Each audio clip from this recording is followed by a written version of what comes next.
vous êtes sur 48 FM et vous écoutez 24 images secondes, votre podcast étudiant de cinéma. Bonjour les filles. Bonjour. Les filles, oui, effectivement, il me manque quelqu'un. Je vous laisse deviner qui. Quoique Lucie nous sait faire une imitation. Bonjour, salut tout le monde. Sur une tentative de Félicien, Lucie Bril. Alors, on va parler de films d'animation aujourd'hui. Faut que les Miyazaki. Félicien, désolé, surtout que c'est toi qui monte cet épisode. Il n'y a pas de souci. Tu es dans la pièce. Non. Il est toujours avec nous. Oui. Waouh. Mais oui, à la place de notre cher Félicien, nous avons une invitée très particulière. Bonjour Chatnam. Bonjour. Question Bonjour. existentielle qu'on pose à tous nos invités, c'est-à-dire à un invité à part toi. Quel est ton top 4 Letterboxd, si tu en as un? Alors, j'ai un top 4 qui est assez particulier parce qu'il y a quand même pas mal de science-fiction. Je suis une fan c'est de Marvel. Je pense qu'on est deux autour de cette table, c'est bien. Du coup, moi, je dirais Endgame. Oui, oui, Et oui. après, il y a Interstellar. Je sais que ça fait pas mal de bruit. Par exemple, Reggie, vous savez tous qu'il n'aime pas trop ce film. J'ai aussi La La Land. J'adore La La Land. Oh, mon Dieu. J'aime bien pleurer un petit peu. Et Le Tombeau des Lucioles. Mais ça chiale. Ouais, je crois que j'aime bien pleurer. Je suis un peu sadomaso, quoi. Mais même Endgame, il est méga triste. Oui. Et Interstellar, je suis désolé, mais c'est la scène de fin est Ouais. sans spoil. Mais waouh, oui. Tombeau des Lucioles, on en a fait un petit épisode rapide, un petit point dessus, c'est vrai, un moment. Ouais. Et La La Land était aussi un des films préférés de notre dernier invité. C'est vrai, exact. Bonne mémoire, Marco. Oui, il est vrai que La La Land, je ne l'oublie pas facilement. Ouais. Super, merci beaucoup, De rien, pas de souci. Elle sera experte du coup pour un point. Et donc l'émission d'aujourd'hui. Pour l'émission d'aujourd'hui, je vous propose une petite charade. Je sais que Eva les adore et à chaque fois elle est surprise du résultat. Ce qui me fait toujours peur. Mais... Donc, Elle est concentrée. Hein. attention, un peu de sérieux. Ok. Mon premier est le mot préféré des mignons pour parler de postérieur. Mon deuxième est le début du prénom qui a cru voir un gros mignet. Mon troisième est le lieu de résidence de la maison Harine dans le chef-d'œuvre de Martine. C'est dur. Ah, je dis pas qu'il est facile, hein. Mais vous, c'est de J'en l'avoir ai tout. un. J'ai zéro rêve. C'est votre trois. Oui. J'ai essayé de faire que des trucs par rapport à des films et des séries. Cette fois-ci, je me suis dit c'est peut-être plus fun. Oui, Mon dernier est un objet précieux que le petit vieux dans là-haut adore. Objet qu'il aime à sortir de balles de tennis. Mon tout est l'event le plus important pour tout cinéphile. Je le refais une fois pour vous. Attends. Ah, Ok. mais c'est trop drôle maintenant que j'ai Est-ce compris. qu'on peut essayer de deviner Mon après premier est le mot préféré des mignons pour parler de postérieur. D'accord. Mon deuxième est le début du prénom qui a cru voir un gros mignet. Ti. Mon troisième est le lieu de résidence de la maison Harine dans le chef-d'œuvre de Game of Thrones. C'est quoi ça? J'ai le Val. Oui, c'est ça. Tival. Nous avons Tival. Tival. Mon dernier est un objet précieux que le petit vieux dans là-haut adore. Objet qu'il aime à sortir de balles de tennis. Ah, j'ai compris, balle de tennis, c'est bon. Un J'ai- cadeau. j'ai la vision. Un gado. Parce que moi j'ai cultiva le gado. En sachant l'épisode Mon tout, C'est ça. mon tout est l'event le plus important pour tout cinéphile. Bon, je recommence. Cette fois-ci, en vous donnant la réponse. Mon premier est le mot préféré des mignons pour parler de postérieur. Fesses. Vous avez déjà vu. Ah oui, je l'ai. Le 2, Monsieur de la Molle-Fesse, ça vous dit rien? Je l'ai, mais si, je l'ai. Ok. Mon deuxième est le début du prénom qui a cru voir un gros minet. Oui, mais oui. Titi, Oui. effectivement. Mon troisième est le lieu de la résidence de la maison Harine dans les chefs-d'œuvre de Martine. Le Donc, Val. Le Val Mhm. d'Harine. Ah là, Eva, elle est au taquet. ouais. Je l'ai. Il faut sachez qu'elle l'a écrit tout collé. Mon dernier est un objet précieux que le petit vieux dans là-haut adore. Objet qu'il aime à sortir de balle de tennis, c'est la canne. Et donc mon Dieu. aujourd'hui, on vous parle du festival. de Cannes. Festival de Cannes. Absolument. Bravo, C'est Marco. exceptionnel. Le fait que j'avais le thème et je n'avais pas. J'étais en mode, mais Tiva. J'avais aussi quoi, mis Tival cul pour les mignons et j'étais en mode what? Il fallait voir le 2. Oh, mon moche et méchant 2, il était trop bien en plus. Bref, c'est pas grave. C'est pas grave. Voilà, la semaine passée, vous avez parlé des mignons, c'est quand même mieux. Moi, moche et méchant. Je sais pas ce que vous en pensez. Mais j'ai beaucoup aimé le 2. Bref. Oh no, ok. Avant de continuer, et pour continuer sur les questions nulles à 2 balles, est-ce que vous connaissez le jeu Tu te mets combien TTMC? Ouais, j'adore ça. Eh ben, on est Ah parti oui. sur un TTMC sur le Festival de Cannes, Oh là fait là. par Mes Soins. Donc, c'est-à-dire Oh là que là. ça va jusque J'ai écrit ma chronique, mais j'ai rien retenu. Hein. Je vais 13. la lire. Donc, les règles du jeu pour tout le monde. Je vais demander, tu te mets combien en Festival de Cannes? Vous devez donner un indice entre 1 et 13. 13, vous êtes un expert, la question est super pointue. 1, c'est où se passe le Festival de Cannes. Voilà. Ok, Donc, normalement, vous pouvez au moins vous mettre à 3. Ok. pas sûr. hein. Après, il y en a, j'ai prévu des questions 1 et 2 qui sont plutôt fun. D'ailleurs, je pense que ce TMC sera sûrement présent sur les réseaux sociaux. Je le donnerai à Ouais. Eva et Héloïse. Donc, les filles, vous mettez combien en TTMC? En Festival de Cannes, pardon. Ouh là là. La vérité, les gars, moi j'allais dire 1 ou 2. Un ou Parce deux. que- On peut mettre moi un middle. Un middle, c'est-à-dire 7? Ça va jusque 13. Fais plutôt 5. Le fait qu'on était censé avoir bien préparé. Mais on a écrit les chroniques, on les a pas retenues. Non. J'accepte. Donc, combien? 2. 2? Allez. 2, ok, Ouais, deux je le aussi. cherche, je le cherche, je le cherche. Je sais pas.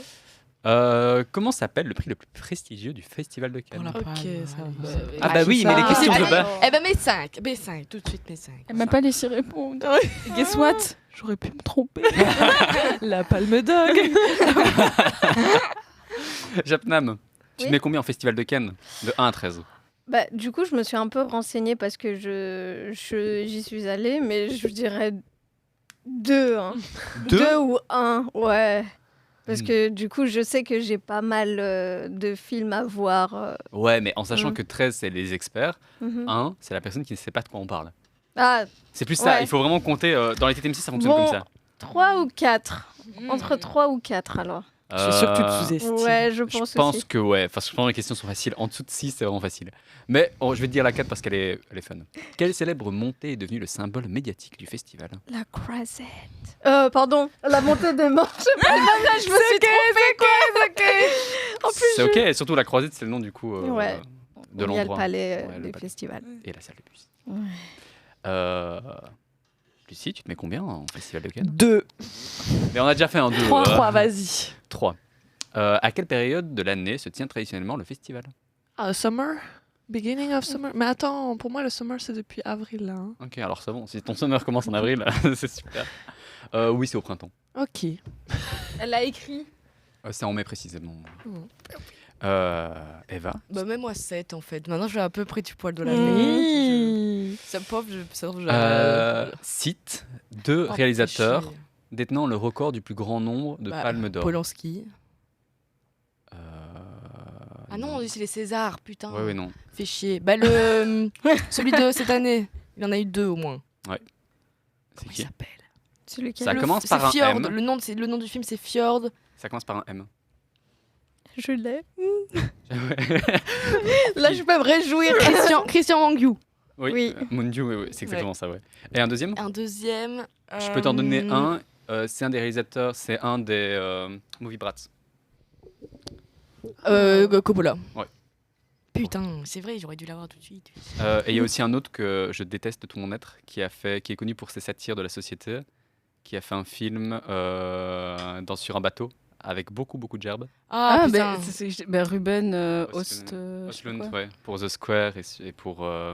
Triangle of Sadness. J'avais une expérience Triangle of Sadness, j'avais bien aimé moi. Je peux pas avoir ce réalisateur, c'est un Mais, des aïe. 3 que je peux pas voir. I get it.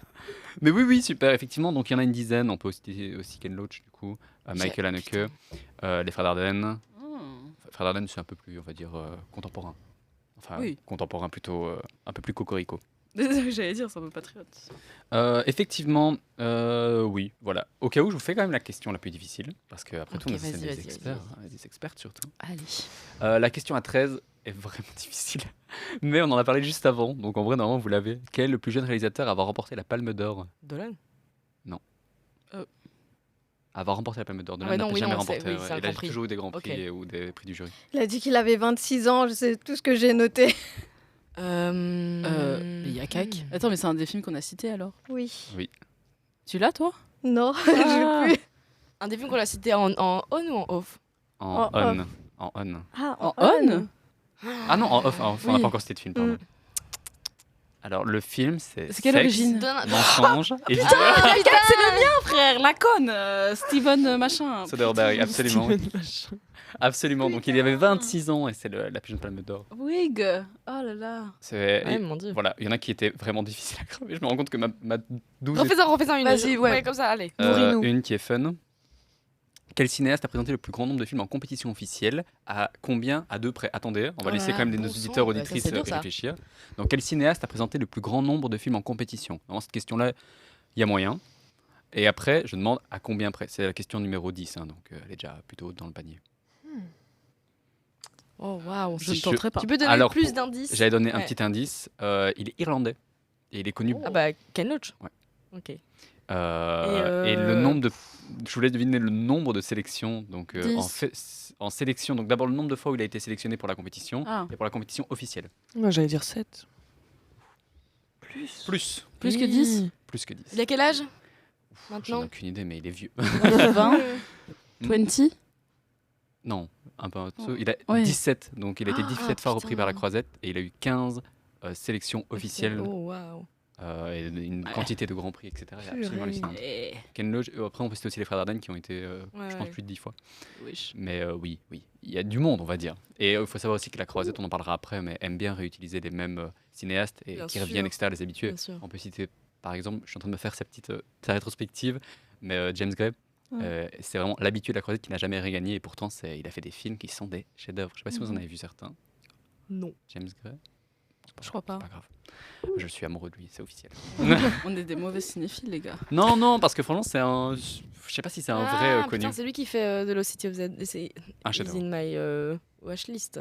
Oh. Watchlist. Allez. Wesh. Ok, bon, sur ce, après notre magnifique TTMC, mon micro s'est barré, désolé. On continue directement et c'est moi qui commence. Avant de commencer de parler du Festival de Cannes, parce que là on vous a cité plein de fun facts, à tout moment vous savez pas ce que c'est. Le Festival de Cannes, d'abord, qu'est-ce que c'est un festival? Est-ce que l'une d'entre vous peut me dire, avec des mots simples, plus ou moins, ce que c'est un festival? Parce que la question n'est pas si facile. Je peux essayer. Vas-y. Essayez. C'est un événement Ouais. qui est généralement international, mais pas forcément, et qui est censé promouvoir des films qui viennent de sortir, aider à trouver des distributeurs, etc., etc. Et généralement, à part du coup les festivals internationaux, où du coup là, le principe c'est que ce soit international, généralement c'est... ou même... Enfin non, même avec le Festival de Cannes et Venise, c'est plus ou moins les mêmes genres de films. Genre, tu peux comprendre que celui-là a été sélectionné à Venise et pas à Cannes, ou Ouais. à Sundance et pas à Berlin. Oui, ou à Toronto, etc. Il y en a Mhm. beaucoup de gros festivals, effectivement. On a tendance à dire que les festivals, ça circonscrit en tout cas une certaine quantité de films en fonction soit d'une région, d'un Mhm. genre ou simplement d'un événement particulier. Le Festival de Cannes, la Mostra de Venise et la Berlinale étant les trois principaux en Europe. On peut citer le Festival de Toronto, Oui. donc au Canada, évidemment, qui est un festival hyper important. Et en fait, ces festivals-là sont particuliers, comme tu le disais, pour promouvoir des films. Et surtout, la particularité de ces festivals, c'est qu'ils ne peuvent pas être montrés avant.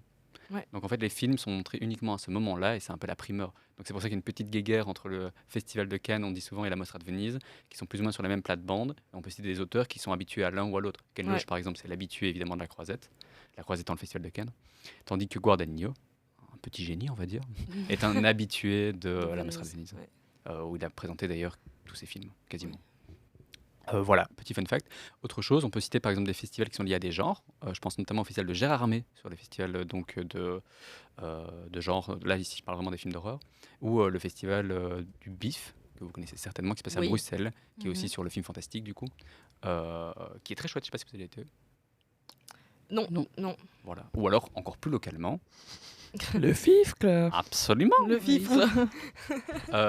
Qui est effectivement un festival qui est plutôt reconnu, étonnamment, mais qui est un festival plus régional. Bah non, parce que nous, on a l'impression de se dire, c'est à Liège, donc voilà. Bah, il y a quand même, on se croirait à Los Angeles avec les tapis notre les petit rouges, Walk tout, of Fame. Hein. ouais, c'est ça. Absolument, donc un festival, c'est surtout dans le but de promouvoir des films, comme vous le dites correctement. Et ce qui est intéressant, c'est que les prix ne rapportent pas grand-chose comme argent. Par contre, Non. pas mal de prix permettent de donner de l'argent à la distribution. Et on cite, j'en parlerai plus tard, mais la Caméra d'Or, par exemple, ne donne ne donne rien en fait au réalisateur ou à la réalisatrice. Par contre, donne de l'argent au distributeur en France qui va en fait pouvoir utiliser cet argent pour distribuer son film en France notamment. France qui est l'un des pays évidemment où on regarde le plus de films, notamment au cinéma. Il faut le savoir, on est loin des États-Unis, on est loin aussi de. Enfin, je dis on parce qu'on scalpe quand même pas mal sur le modèle français, il n'y a rien à faire. Et on est aussi loin de l'Inde, fatalement. Par contre, la France est dans le top 5 mondial et même dans le top 3. Ah, putain. Voilà, vous le savez, le petit fun fact nul, mais voilà, vous l'avez.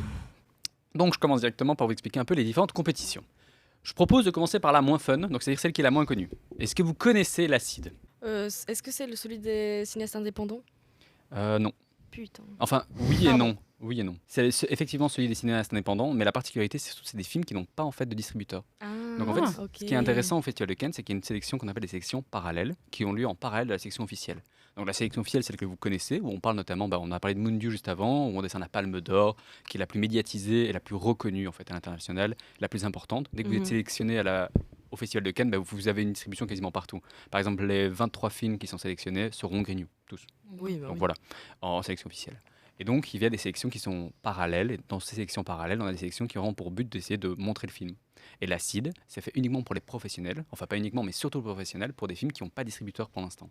J'essaierai pour les prochains de vous donner des exemples de films qui sont sortis de là. Pour l'Acide, en fait, il y a tellement de films qui sortent à l'Acide que c'est très difficile de vous faire une liste exhaustive et surtout des films intéressants que vous avez pu voir parce que les films sont très niches. Oui. Ouais. Après, c'est intéressant justement parce que c'est pour voir aussi que le Festival de Cannes, c'est à la fois pour les festivaliers, pour les journalistes, évidemment, c'est surtout le but d'essayer de diffuser les films, et pour les professionnels. Il faut savoir qu'il y a plus ou moins 12 400 professionnels du cinéma. Je parle de professionnels ici de la distribution et de la production de films qui se retrouvent à Cannes pour justement parler des différents projets. Et il y a, je ne sais pas si vous avez déjà été à Cannes, mais j'imagine qu'une d'entre nous, oui. Mais le Palais des Festivals, du coup, il y a tout un hall qui est dédié à ces 12 400 personnes pour vraiment qu'ils puissent échanger et parler des films. C'est le moment de rencontre en fait, du cinéma mondial. Bref, l'Acide est l'une de ces sélections. Ensuite, deuxième sélection parallèle, la quinzaine des cinéastes. Oui. Est-ce que vous savez plus ou moins ce que c'est, en 2 mots? Est-ce qu'une personne sait Du coup, Si. moi j'ai pu voir un film de la quinzaine? de la quinzaine, mais je pense savoir que c'est des petits réals, des petits films, mais avec un plus gros budget, si je dis pas de bêtises. Oui, c'est plus ou moins ça. C'est surtout les premiers et deuxièmes films et des films un peu plus niches, effectivement. La particularité de la quinzaine des cinéastes, c'est qu'elle était non compétitive. Donc, c'est-à-dire qu'il n'y avait pas de compétition jusqu'en 68. Puis, évidemment, il va y avoir quelque chose qui va changer. Et donc, surtout, la naissance en fait, de la quinzaine. Elle s'appelle la quinzaine, puis la quinzaine des cinéastes. Et on va avoir donc, au total 20 longs métrages qui sont plus ou moins, évidemment, ça dépend un peu des années, qui seront en compétition. Et après, on va avoir donc un prix, surtout qui va être décerné par après, qui sera la Caméra d'Or, qui est pour le meilleur premier film. Question de fun fact, est-ce que vous savez, c'est celui de 2025. 2026, c'est difficile parce qu'on n'a pas encore pu le voir. Celui de 2025, il était en salle. Je ne sais pas s'il est encore en salle, mais c'est peut-être encore le cas. Il n'a pas fait beaucoup de bruit quand il est sorti. C'est President Cake, du coup. Je n'ai pas eu l'occasion de le voir, je l'ai loupé malheureusement en salle. Il paraît qu'il est vraiment intéressant. Donc c'est l'histoire d'une petite fille qui a l'occasion de faire un gâteau pour le président alors qu'elle vit dans une dictature. Ouais. Et justement, c'est parce que là, elle n'a pas d'argent pour faire ce fameux gâteau. Et donc évidemment, c'est un film très politique, mais qui est sous l'intime et sur l'intime justement. Ça a l'air très, très très chouette, je vous avoue. Autre fun fact, donc par rapport à ça, ce que vous avez pu voir cette année-ci, à chaque fois j'ai certains films qui sont sortis en 2025. On a eu Enzo, donc de Laurent je vois. de Laurent Cantet, qui était un film sur la sexualité justement dans un milieu ouvrier. Et ce qui est intéressant, c'est qu'il y a aussi un déclassement social. Bref, je vous le recommande. La danse de renard, dont on a parlé ici, de Valérie Carnoy. Et on a un top de l'année passée, qui est Sorry Baby, donc de Eva Victor, qui a été aussi représenté à la quinzaine des cinéastes. On n'en a pas parlé ici, mais on peut citer Yes de Nadav Lapid, qui a fait un peu parler de lui récemment, un film israélien, mais justement qui dénonce le régime israélien actuellement et qui parle de Gaza en fond. Très chouette film aussi. Bref. Ensuite, on peut citer la semaine de la critique. Je ne sais pas si vous savez ce que c'est, encore une fois. Non, mais moi je suis venue pour apprendre ici. Bah oui. Mais oui, mais on ne sait jamais. Je me dis, on a notre représentante cannoise. La semaine de la critique, du coup, ça a été réalisé par le syndicat de la critique en 62. Et il n'y a pas eu de Grand Prix. C'est justement par après, encore une fois, qu'on arrive avec le Grand Prix donc, de la semaine de la critique, qui est un prix qui permet donc de décerner à des films. Et la particularité de la semaine de la critique, c'est des films qui sont sélectionnés par des journalistes et par surtout le syndicat de la critique. Donc c'est-à-dire que c'est des films qui sont très différents de la compétition officielle, même si ça arrive très souvent que Thierry Frémaux pioche un peu là-dedans pour faire sa propre sélection. Il faut savoir que les sélections, bien qu'elles soient parallèles à la sélection officielle, c'est-à-dire qu'elles se passent en même temps mais ne sont pas officiellement reconnues par le Festival de Cannes, sont quand même en partenariat, on va dire, avec le Festival de Cannes. C'est les mêmes salles. Par exemple, tous les films de la Semaine de la Critique sont aussi diffusés à la Debussy. Debussy étant la salle du Festival de Cannes qui apparemment est incroyable. Je n'ai Ouais. jamais été, j'avoue que c'est un peu un rêve, mais voilà. Debussy, Eva, un avis? T'as déjà été? J'ai. J'ai Pardon. j'ai bugué, mais non, mais c'est parce qu'en fait, je suis sur le site de la semaine de la critique et je vois que cette année, dans le jury, il y avait Okelou. Oui. C'est trop fou. Mais oui, mais j'adore Okilou. Je pense que. Comment Je suppose que tu dis ça aussi Oui, bien sûr. parce que j'écoute. Mais le fait que. Mais moi, je suis grave passée à côté. Enfin, j'avais vu qu'elle avait chanté avec Théodora, mais sinon, j'avais pas du tout vu. Non, C'était c'est pour ça, drôle. Et présidé par Paye Capadia, du coup. Oui, absolument. Ah, c'est fou. D'ailleurs, le Grand Prix cette année-ci, c'était donc La Gradiva, que évidemment on ne connaît pas encore, Mhm. de Marine Atlan, qui va sortir dans nos salles, je ne sais pas encore quand. Mais l'année passée, je vous laisse deviner quel film c'était. C'est un film de, attention, désolé, comme la semaine passée, j'ai du mal à le dire, mais c'est Ratchapum Bumbun Chachoke, qui a fait un film qu'on connaît très bien tous les deux, Lucie, qu'on a adoré. C'est pas vrai. Si. A Useful Ghost. Absolument. Et les gars, le Love. sujet sensible, hein, je suis désolée, mais Oh le fait qu'on l'a loupé, La FOMO. La Ah ouais, FOMO, fort, mais vraiment. fort. Si vous voulez entendre parler du Useful Ghost, écoutez l'épisode de la semaine passée. On en a parlé en long, en large et en travers avec Lucie. En travers surtout. Oh yeah. Et un dernier film que j'avais envie de noter, c'était aussi, ils peuvent décerner des prix à des films d'animation. C'était le J'ai perdu mon corps de Jérémy Clapin. Si vous n'avez pas vu, Ouais. c'est tiré d'un bouquin Mhm. aussi, qui est absolument génial, le film. Je le recommande aussi. C'est fou parce qu'on parle du Festival de Cannes et j'arrive quand même à placer des films à recommander, mais bon, lâchez-vous. Donc la semaine de la critique, au départ c'était des journalistes qui décernaient le prix, puis après ça a été des cinéastes. Mhm. Pourquoi? Parce qu'en fait les journalistes ils votent un peu selon leur cœur, alors que les cinéastes normalement valident on va dire, certaines compétences artistiques. C'est aussi intéressant, je sais pas lequel vaut le plus. Voilà, les deux existent. Maintenant, petit point pour parler un peu plus de la sélection officielle, parce que après tout, c'est ça qui nous intéresse. À noter que la compétition officielle a plusieurs compétitions. C'est un peu complexe, mais pas tant que ça en vrai, vous verrez. Il y a la sélection officielle, qui est la sélection classique, on aura Palme d'Or et tout ça, je reviendrai dessus après. On a les hors compétition. Hors compétition, c'est des films qui seront présentés, par exemple le film d'ouverture, le film de clôture, les séances de gala, qui sont des films qui sont un peu plus gros budget, un peu plus mainstream, en fait, qui font des beaux tapis rouges, pour avoir des beaux tapis rouges, et pour surtout pouvoir avoir des films un peu différents et qui permettent, c'est une soirée, souvent une ou deux représentations maximum du film, et ça permet de voir un peu des films de tout horizon, on va dire un peu plus mainstream. Après, on a la sélection Un certain regard, qui a été initiée notamment donc qui a été initiée en 78. Au départ, il n'y avait pas de compétition, puis en 98, il y a eu une compétition. Le but, c'était des premiers films, c'était des films en marge, des films expérimentaux. C'est justement ce prix-là qui rapporte 30 000 euros aux distributeurs français pour la distribution. Et dans ces films-là, en fait, on peut citer des grands films que vous connaissez certainement, comme Canine de Yorgos Lanthimos, qui est en fait l'un de ses premiers films. C'est oui. Moi, j'aime bien Lanthimos. Ah, moi, j'aime pas du tout. Oula. Voilà. Les J'entends. gars, on va se taper, les gars. On peut citer un film que vous préférez certainement, qui est Laurence Anyway, Mhm, Mhm. du petit Xavier Dolan. mhm. Donc, il avait reçu le prix de la meilleure actrice.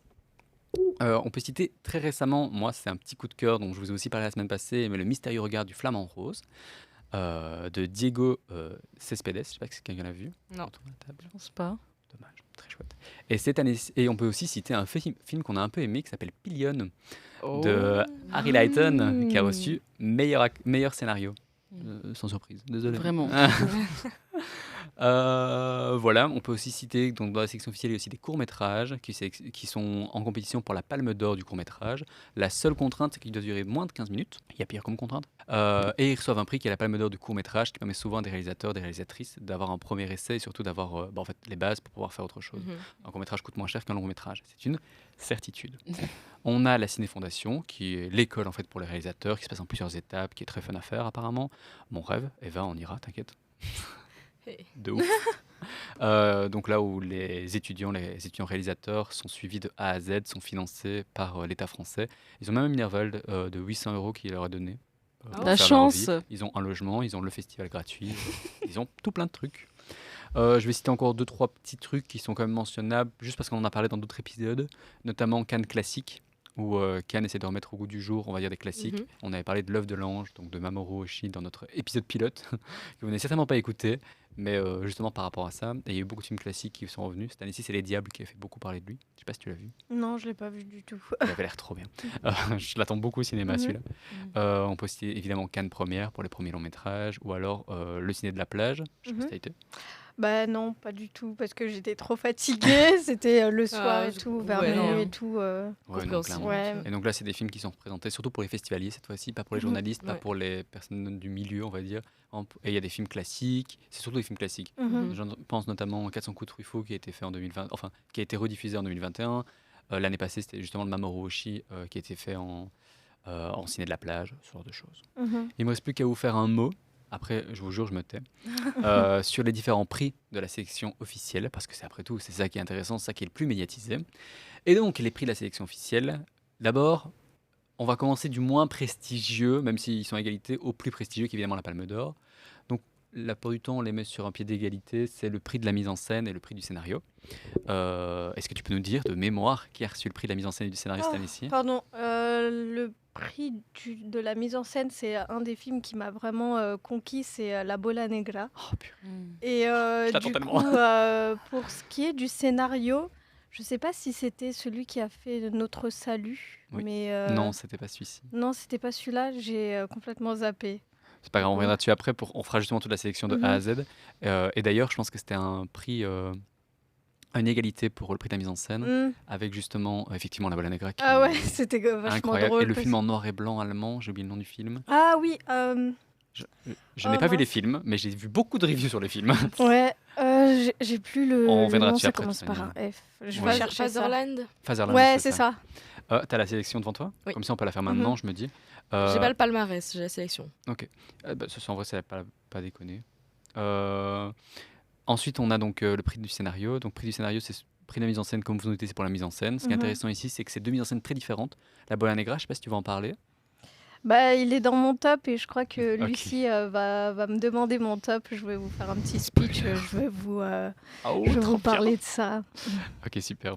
Donc la Bola Negra, effectivement, et Fatherland, qui ont une esthétique très différente tous les deux, justement. La Bola Negra est très, comment dire, une maestria technique, clairement, tandis que Fatherland est beaucoup plus dans la retenue, et justement ce noir et blanc qui est très spécifique. Donc c'est intéressant pour voir, on peut voir aussi à travers une sélection officielle les divergences d'opinion à travers un jury. Et donc justement, c'est vrai qu'on a beaucoup d'ex-aequo, beaucoup de prix en commun, qui n'est pas spécialement fréquent en fait dans le Festival de Cannes. Donc ce qui fait qu'il y a beaucoup de nominés, beaucoup de gagnants, mais on voit justement qu'il y a une certaine dissension, notamment par rapport au prix du jury, qui sont tous les deux très différents. On en parlera juste après.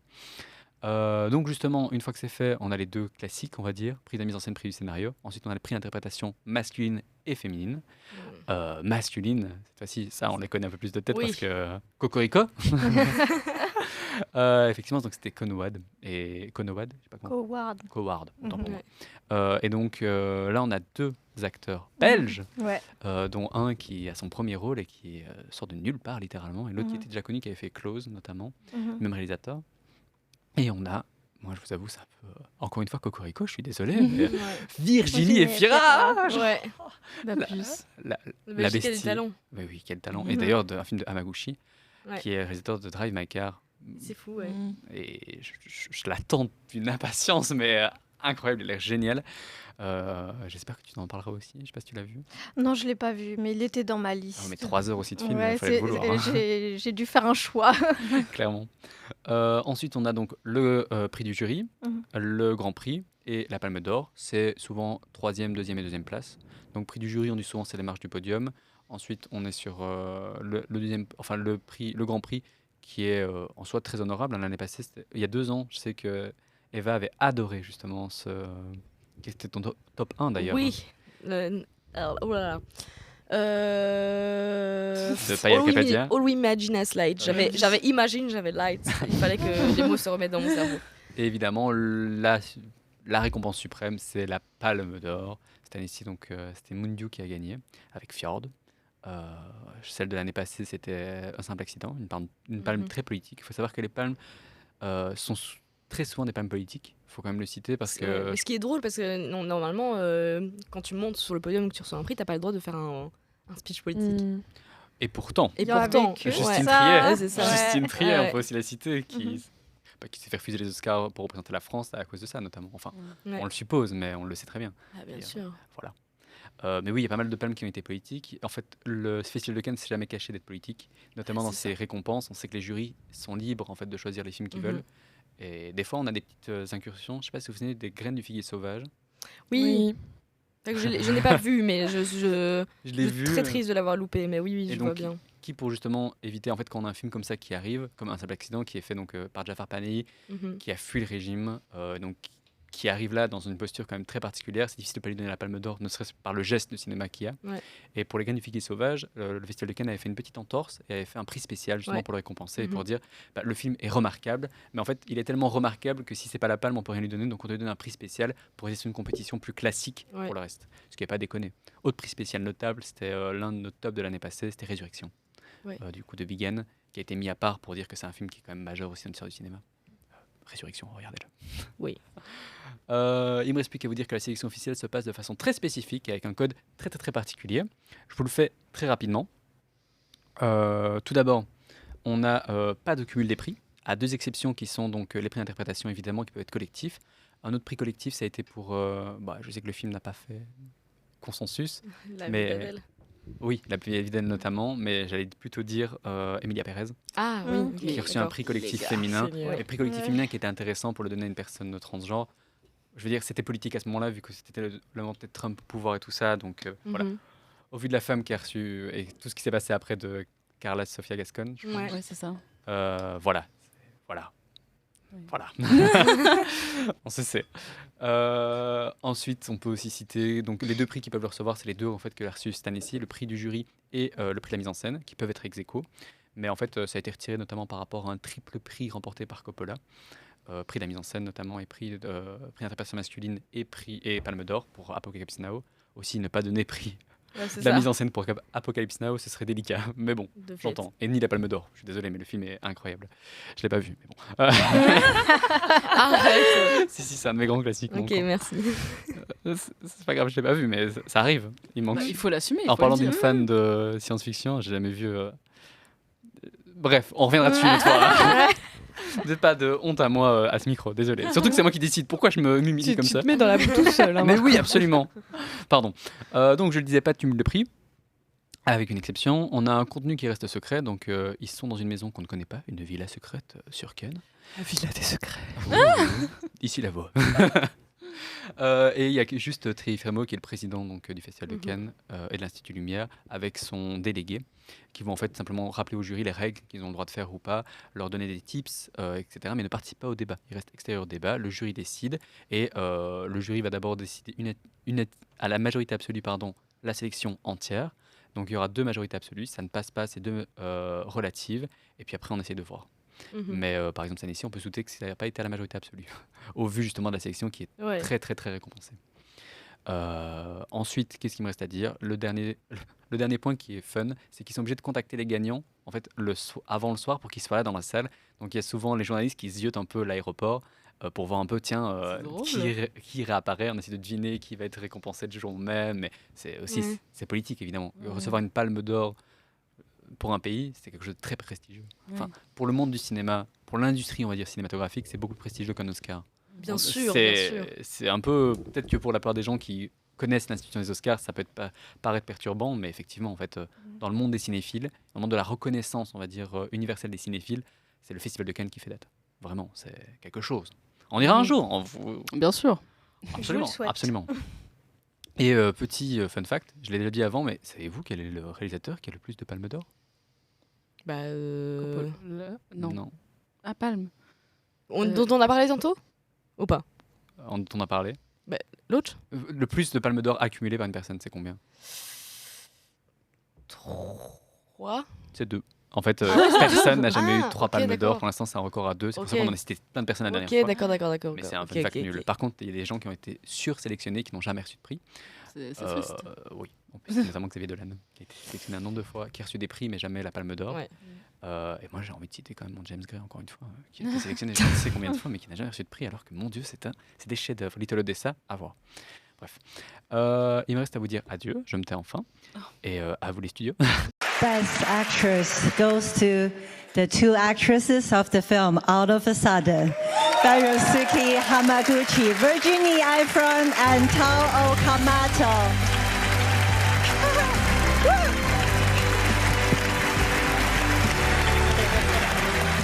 Et donc maintenant, c'est au tour d'Eva qui va nous parler de l'histoire du Festival de Cannes. Oui. Nous t'écoutons, Eva. Merci. Imaginez une plage en plein été 1939. Un paquebot loué par la métro Goldwyn-Mayer jette l'ancre dans la baie de Cannes. À son bord, Gary Cooper, Tyrone Power, Mae West, Douglas Fairbanks. 2000 invitations ont été envoyées, une affiche officielle a même été dessinée. Tout est prêt pour l'ouverture d'un festival de cinéma pensé pour rivaliser avec celui de Venise. Et pourtant, ce festival n'aura jamais lieu. Et donc, bienvenue. Je vais donc vous parler maintenant, de l'histoire mouvementée du Festival de Cannes, une histoire née à l'origine en réaction à la propagande fasciste et qui se termine pour l'instant sur une croisade 2026 traversée par des débats les plus actuels sur l'indépendance du cinéma. Et donc tout commence 8 ans avant la première vraie édition et comme le raconte à la fois, ici je cite mes sources, le site officiel du Festival de Cannes et le site de Brut. En juillet 1938, la Mostra de Venise organise sa 6e compétition internationale. Le jury s'accorde à l'unanimité sur un film américain, mais sous la pression d'Hitler. C'est finalement un documentaire de propagande nazie signé Leni Riefenstahl, accompagné d'un film italien qui reçoit la plus haute distinction du festival, qui est donc à l'époque la fameuse Coupe Mussolini. Aujourd'hui, c'est le Lion d'or, je pense. La décision, elle provoque un tollé, et la France, les États-Unis et la Grande-Bretagne claquent la porte de Venise, bien décidé à ne plus y revenir, en tout cas pas dans ces conditions. Et c'est dans le train de retour que tout se joue. C'est un diplomate français, Philippe Erlanger, j'espère que je le prononce correctement, imagine, comme le détail ici, c'est le site de l'INA, une manifestation libre, loin de toute pression politique. L'idée devient en quelques mois une véritable affaire d'État, soutenue notamment par Jean Zay, ministre de l'Éducation nationale. Une dizaine de villes sont en lice pour accueillir l'événement, dont Biarritz, initialement favorite, mais c'est finalement Cannes qui l'emporte le 31 mai 1939, à peine 3 mois avant la date d'ouverture prévue. En août, malgré les tensions internationales, tout semble prêt. Une affiche signée par le peintre cannois Jean-Gabriel Domergue, des vedettes hollywoodiennes débarquées en grande pompe, une ambiance festive et ensoleillée. Mais le 23 août, le pacte germano-soviétique tombe comme un coup près. La plupart des touristes quittent précipitamment la ville, et le 1er septembre, le jour prévu de l'ouverture, l'Allemagne envahit la Pologne, et donc l'ouverture est repoussée de 10 jours. Mais le 3 septembre, la guerre est déclarée, et donc le festival ne peut pas avoir lieu. Donc cette première édition fantôme, on peut dire, restera dans l'oubli pendant plus de 60 ans. Il faudra attendre 2002 et un jury présidé par Jean d'Ormesson pour qu'une palme d'or posthume soit enfin attribuée à Pacific Express de Cécile B2000. Et donc il faut donc attendre la fin de la guerre pour que le projet renaisse. Et le 20 septembre 1946, le tout premier festival international du film ouvre officiellement ses portes à Cannes. Philippe Erlanger racontera plus tard que cette ouverture résonne un peu comme une explosion de joie collective, inédite à l'échelle du monde, sous un soleil radieux qui ne faiblira pas jusqu'à la mi-octobre. Donc selon l'INA, à nouveau, 21 pays présentent alors le film de leur choix. Il n'existe pas encore de comité de sélection, chaque nation choisit ses propres œuvres. C'est la bataille du rail de René Clément qui repart avec le tout premier Grand Prix pour son hommage à la résidence ferroviaire française. Mais l'aventure, elle reste fragile, faute de budget, forcément il faut reconstruire l'Europe. Le festival n'aura pas lieu en 1948, ni en 1948, ni en 1950. Et c'est à cette période que la manifestation est déplacée au printemps pour éviter toute concurrence directe avec Venise. Dans les années 50, le festival se forge une identité entre strass et tensions diplomatiques. Grace Kelly, Brigitte Bardot, Cary Grant, Sophia Loren, les stars affluent sur la Croisette, accueillis dans le nouveau Palais Croisette, inauguré en 1949. Mais derrière les paillettes, la guerre froide se joue aussi à coups de fil interposés entre blocs de l'Est et de l'Ouest, et le règlement permet alors le retrait d'un film en cas de tension diplomatique. Donc le comité y aura recours 11 fois durant la décennie, avec un record de 6 retraits en une seule édition, celle de 1956. C'est aussi en 1955 qu'est décernée la toute première vraie palme d'or de l'histoire du festival à Marty de Delbert Mann, par un jury international composé pour la première fois de professionnels du cinéma. Mon Dieu, je bégaye. Je m'excuse. Donc arrive ensuite ce qu'on peut appeler, ce que le site du Festival de Cannes a appelé l'ère Malraux. À partir de 1959, donc, André Malraux, ministre des Affaires culturelles, ouvre la sélection à une nouvelle génération de cinéastes. C'est François Truffaut, récompensé pour Les 400 coups, et impose des œuvres audacieuses qui font un peu scandale, notamment La Dolce Vita de Fellini ou Viridiana de Buñuel. C'est aussi sous son impulsion qu'est officialisé en 1959 le marché du film, qui se tenait jusque-là de façon informelle dans les cinémas de la rue d'Antibes. Puis vient mai 68. Le 11 mai, le festival ouvre sa 21e édition, malgré les tensions sociales qui embrasent la France. Et très vite, la manifestation se transforme en lieu de meeting et de contestation. Les membres du jury démissionnent, des réalisateurs retirent leurs films, et le 19 mai, des personnes comme Louis Malle, Godard, Claude Berry s'accrochent littéralement au rideau de scène pour empêcher une projection, et le festival est interrompu. C'est la fameuse grande vidéo que tout le monde connaît, je sais plus ce qu'il dit, mais un truc du style « Vous me parlez de profondeur de champ. De travelling et nanana, et moi je vous parle de soutien. » Allez, on l'enseignera. Bref, le festival il est interrompu, et c'est dans la foulée de cette crise, notamment, mais aussi un peu avant, que donc les deux sélections parallèles, toujours actives aujourd'hui, dont Marco vient de vous parler, sont créées. Donc c'est la semaine de la critique en 62, la quinzaine des réalisateurs en 69. Les années 70 marquent ici encore un tournant d'indépendance. En 73, le festival devient lui-même seul décisionnaire de sa sélection officielle, alors que jusque-là, comme je l'avais expliqué, c'est les pays d'origine qui désignaient leurs représentants. Gilles Jacob est nommé délégué général en 1968 et façonne durablement l'identité de la manifestation, c'est-à-dire une espèce de starisation du jury, création de la caméra d'or, naissance de la sélection à certains regards. Et en 1983, le vieux palais Croisette, devenu trop petit, est remplacé par un nouvel édifice que les habitués surnomment affectueusement le bunker. Je le dis comme si j'étais habituée, pas du tout. L'actuel palais des festivals, donc avec son grand théâtre Lumière et ses désormais célèbres 24 marches rouges. Alors, l'un des moments les plus mémorables de cette décennie reste la cérémonie de clôture de 87 pour le 40e anniversaire du festival, où Maurice Pialat, sifflé par une partie du public en recevant sa palme d'or pour Sous le soleil de Satan, lève le poing et lance une réplique restée célèbre. « Vous ne m'aimez pas, je ne vous aime pas non plus. »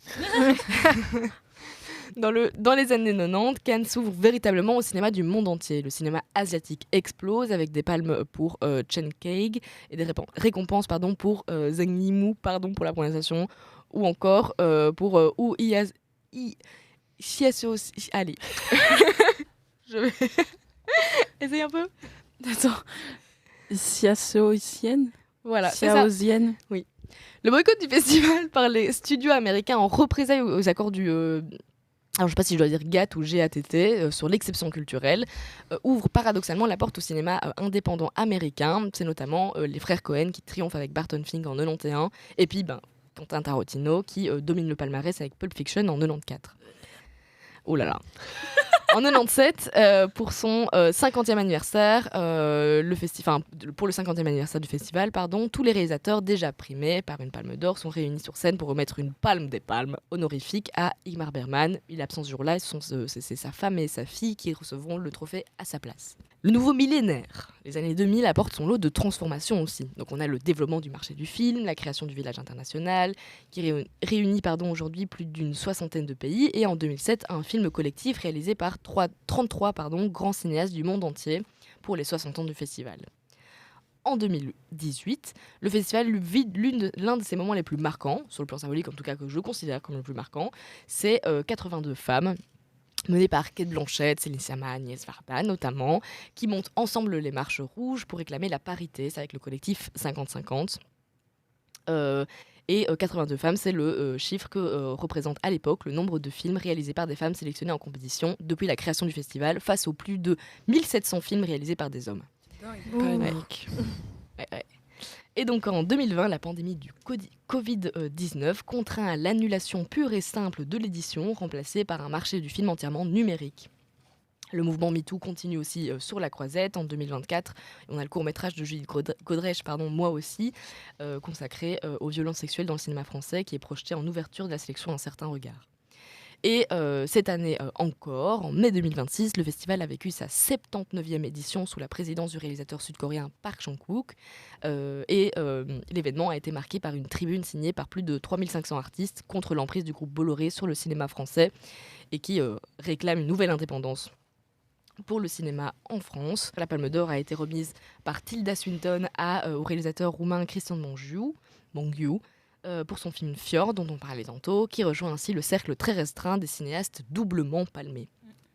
Mais donc, de ce train retour de Venise en 1938, où Philippe Erlanger imaginait l'idée d'un festival libre, jusqu'à cette croisette 2026 traversée par les débats les plus actuels sur l'indépendance du cinéma, une chose n'a jamais changé, Cannes reste encore et toujours ce lieu où le cinéma du monde entier vient se raconter, se confronter et parfois même se réinventer. Pour 3 semaines, Cannes est devenue la capitale du cinéma international. Et le festival, projeté avant-guerre, a rendu à Cannes l'animation des temps heureux.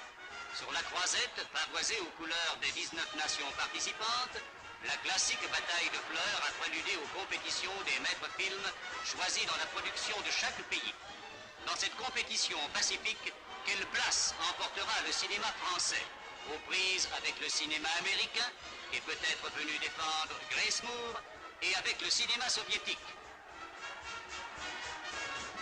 Bonjour, vous êtes sur 48 FM et vous écoutez 24 images par seconde, un podcast étudiant de cinéma. Avant de passer à la suite, je vous propose de faire 2-3 petits prix fun qui existent dans le Festival de Cannes. Donc le Festival de Cannes, comme je l'ai dit juste avant, c'est beaucoup de compétitions, beaucoup de sélections, mais il y a surtout des prix un peu fun. Premier prix fun, c'est la Palme Dog. La Palme Dog, c'est donc un chien. Mignon. Il y a un chien dans la salle. Il y a Félicien. Félicien. Un chien, mais voilà. Sur un jeu de mots suspect. Oui, donc en fait, c'est une palme qui est évidemment humoristique qui sera donnée donc à un chien dans un des films qui est en compétition. Mignon. On citera notamment celui d'Anthony Chute qui est beaucoup trop bébé. Mignon. Et on peut aussi citer un autre prix qui est un peu plus politique, qui est le prix Roberto Rossellini pour le prix de l'acteur ou de la personnalité engagée de façon humaniste. Oh. Et donc c'est plutôt intéressant. Donc il a marqué, on va dire, c'est un peu le prix de la paix, mais pour le Festival de Cannes. La paix. Et il me reste à parler d'un dernier prix, enfin d'en parler. Je vais le citer, mais après tout, comment passer à côté de ce prix-là? Donc c'est Héloïse qui va nous parler de la Queer Palme. Et oui, car chaque année, sur la croisette, un jury se réunit, visionne en 12 jours une vingtaine de films, délibère et remet une récompense très convoitée par des distributeurs du monde entier. Et pourtant, cette récompense n'a, à ce jour, aucune existence officielle aux yeux du Festival de Cannes lui-même. Elle s'appelle la Queer Palme, et son histoire, c'est celle d'un prix né dans la marge qui a fini par devenir un baromètre du cinéma LGBTQIA+ mondial, sans jamais vraiment quitter cette marge. Tout commence en 2010, lorsque le journaliste français Franck Finance Madurera, qui vient de passer une année à s'occuper de la communication d'Act Up Paris, ne se satisfait plus d'une vie de pigiste classique. Comme il le racontait au magazine Trois Couleurs, il décide alors de créer seul un prix dédié au cinéma LGBTQ+, à Cannes. Son inspiration directe, le Teddy Award, décerné depuis 1987 à la Berlinale, le grand festival de Berlin. Ce qui frappe, c'est l'absence totale de tutelle institutionnelle. Le Festival de Cannes n'a jamais officiellement reconnu la Queer Palme. Et comme le confirmait Finance Madurera lui-même, au site d'Écran Noir en 2022, après plus d'une décennie d'existence, les relations sont bonnes avec la Semaine de la Critique, la Quinzaine des réalisateurs ou l'ACID, mais aucune reconnaissance officielle du festival lui-même n'a jamais été accordée. Le financement lui-même repose sur un système presque artisanal, un budget participatif, des distributeurs et producteurs convaincus, et plus précisément un soutien de la CNC, du ministère de la Culture et de Canal+. Mais donc, quand on parle de Queer Palme, on pourrait se demander qu'est-ce qu'un film queer ? La grande singularité de ce prix, c'est qu'il ne se limite jamais à une définition étroite. Il peut récompenser un film qui met en scène des personnages homosexuels, bisexuels, transgenres, intersexes, mais aussi, selon la définition donnée par Wikipédia et reprise par plusieurs médias, des œuvres qui interrogent les normes de genre ou portent un regard féministe sans que les personnages soient nécessairement LGBT. Pour son fondateur, cette largeur de vue est un choix politique assumé. Sa vision du queer, expliquait-il à Trois Couleurs, est avant tout politique et intersectionnelle. Dans son entretien donné à Écran Noir en 2022, elle allait même plus loin, expliquant qu'un film féministe est selon lui un film queer, parce que c'est le même combat. Il citait alors l'exemple du cinéaste, Nadav Lapid, dont le regard de mise en scène lui semblait profondément queer, sans que ses films mettent pour autant en scène des personnages explicitement LGBT. C'est ce qui explique des choix parfois surprenants dans la sélection, soit un thriller, un drame social, un film d'horreur, qui peuvent tout à fait entrer en lice, à condition que leur regard bouscule les assignations de genre ou de sexualité. Cette définition mouvante a aussi ses limites assumées. Finance Madurera reconnaissait lui-même auprès d'écran noir toujours, qu'il arrive régulièrement que de très bons films, une fois visionnés par le jury, se révèlent ne pas être suffisamment queer pour entrer dans les débats finaux. Je pense que tout ça est questionnable, si je peux me permettre, mais c'est mon simple avis. Mais bon, voilà. Donc depuis 2010, le palmarès de la Queer Palm s'est imposé comme un véritable instantané de l'époque. Le tout premier lauréat est Kaboom du grand Greg Araki. Du grand. Du grand. En fait, I could talk about him during hours. Genre, that's crazy, bref. Suivant ensuite des films qui marqueront durablement le cinéma international. Citons Carol de Todd Haynes. C'est celui-là ton premier, tiens. Je pensais que t'allais dire un autre. Bah attends, mais donc pour Eva, les gars, il faut que je fasse, faut que je l'amadoue. Et Laurence Anyways de Xavier Dolan en 2012, qui, parenthèse, est le film qui m'a fait aimer le cinéma et qui m'a un peu, voilà. C'est chou. Voilà. Enfin, il y en avait d'autres avant, mais c'est là que j'ai réalisé, oh my god, en fait, ça existe. Oui, c'est fou ça. Donc bref, Laurence Anyways. Mais donc, Xavier Dolan, qui va d'ailleurs refuser le prix, et je le cite, je ne sais pas si vous voulez mettre le truc, je ne sais pas si c'est retrouvable, et bref, mais que de tels prix existent me dégoûte.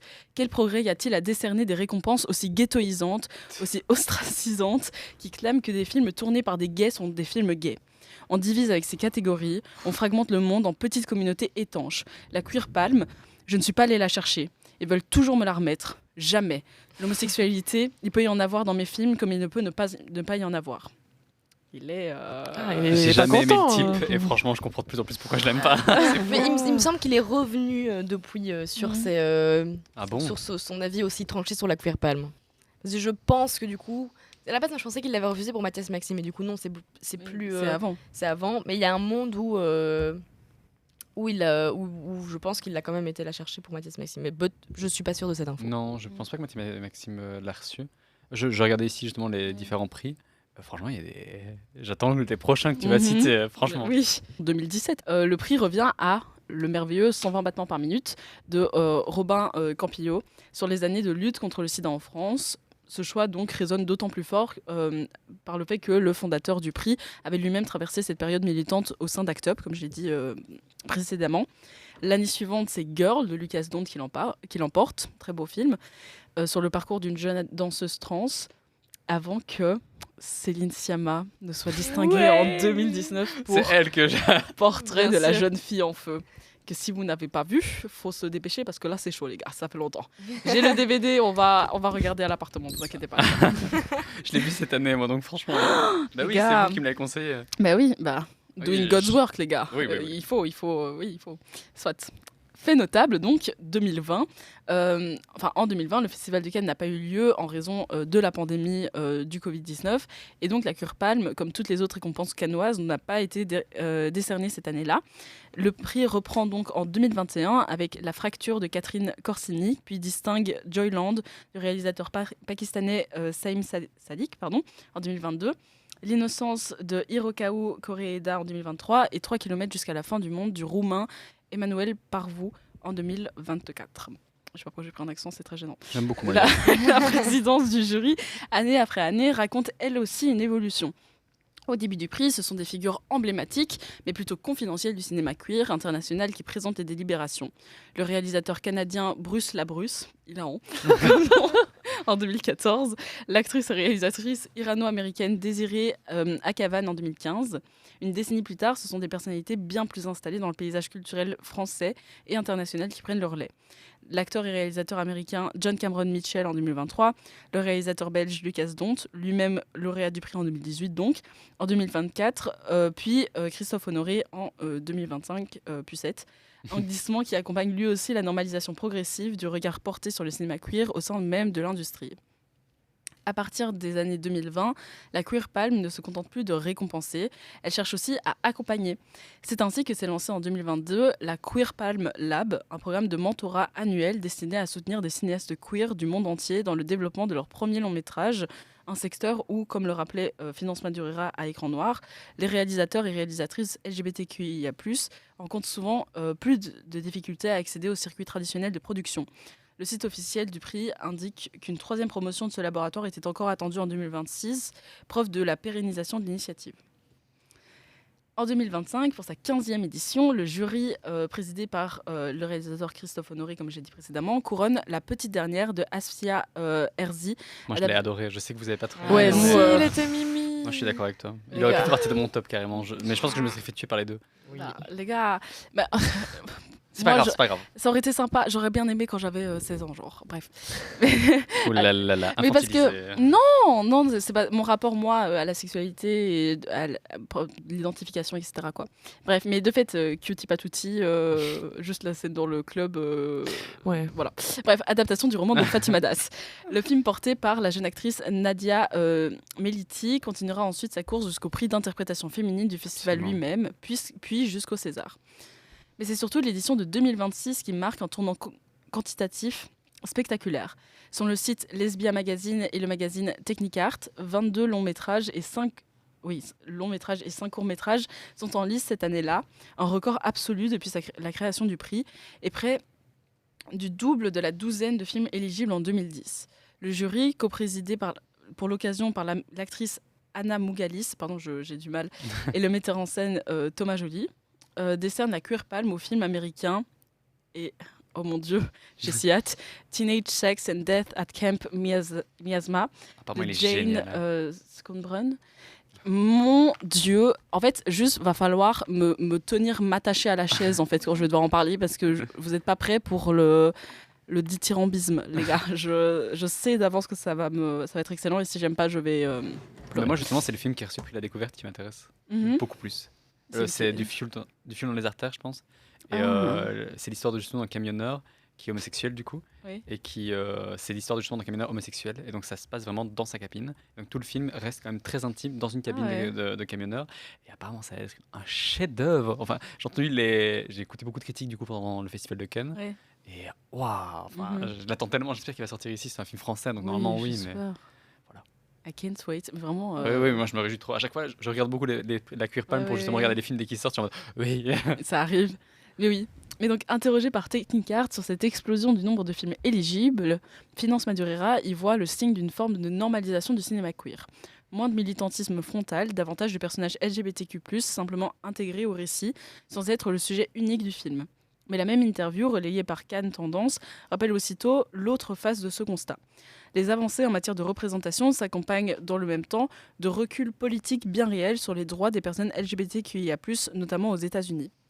16 ans après sa création par un seul journaliste, sans le moindre tampon officiel du Festival de Cannes, la Queer Palm est devenue un rendez-vous attendu par l'industrie, capable de propulser un film vers les Césars ou les prix d'interprétation. Et pourtant, comme le résumait son fondateur lui-même à Technicart, le prix reste toujours dans la marge.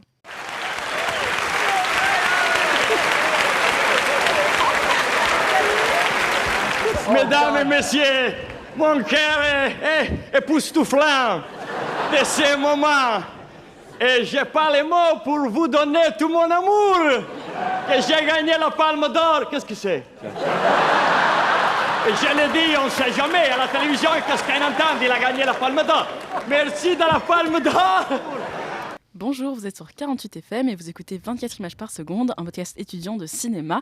Et tout de suite, nous allons écouter l'interview de Lucie, de Chap Chap par Lucie. Oui, je récupère le micro. On n'a pas trop eu le temps de te présenter Chap Chap tout à l'heure. Petit disclaimer pour les auditeurs, c'est Chap Chap parce qu'on est best friends. Oh. Donc voilà, Chap Chap qui était étudiante aussi à ULiège, qui est diplômée depuis 1 an. Tu étais étudiante en journalisme Ouais. et tu as fait un mémoire, si je dis bien, sur le journalisme numérique, si tu as envie d'en parler un petit peu. Comme ça, on a un peu une idée de qui tu es, de tes intérêts, tout ça. Mon mémoire ne résume pas ma vie, mais du coup, ouais, j'ai fait un mémoire sur l'utilisation de l'IA dans le fact-checking. Et ouais, qu'est-ce que je peux dire de plus? Ouais, je suis parisienne. Est-ce Ouais. que She's vous allez French. me pointer du doigt? Vu Mais le nombre ouais, de salles j'étais- au mètre carré à Paris, moi c'est mon rêve d'aller là-bas. J'étais ici comme vous, du coup, à présenter les journaux télévisés. Je me souviens à 6 heures du mat, présenter les journaux ici. Oh, wow. Et du coup, là, je suis rentrée chez moi en France à mener ma petite vie De Tu tiens un Parisienne. petit blog aussi. parisienne.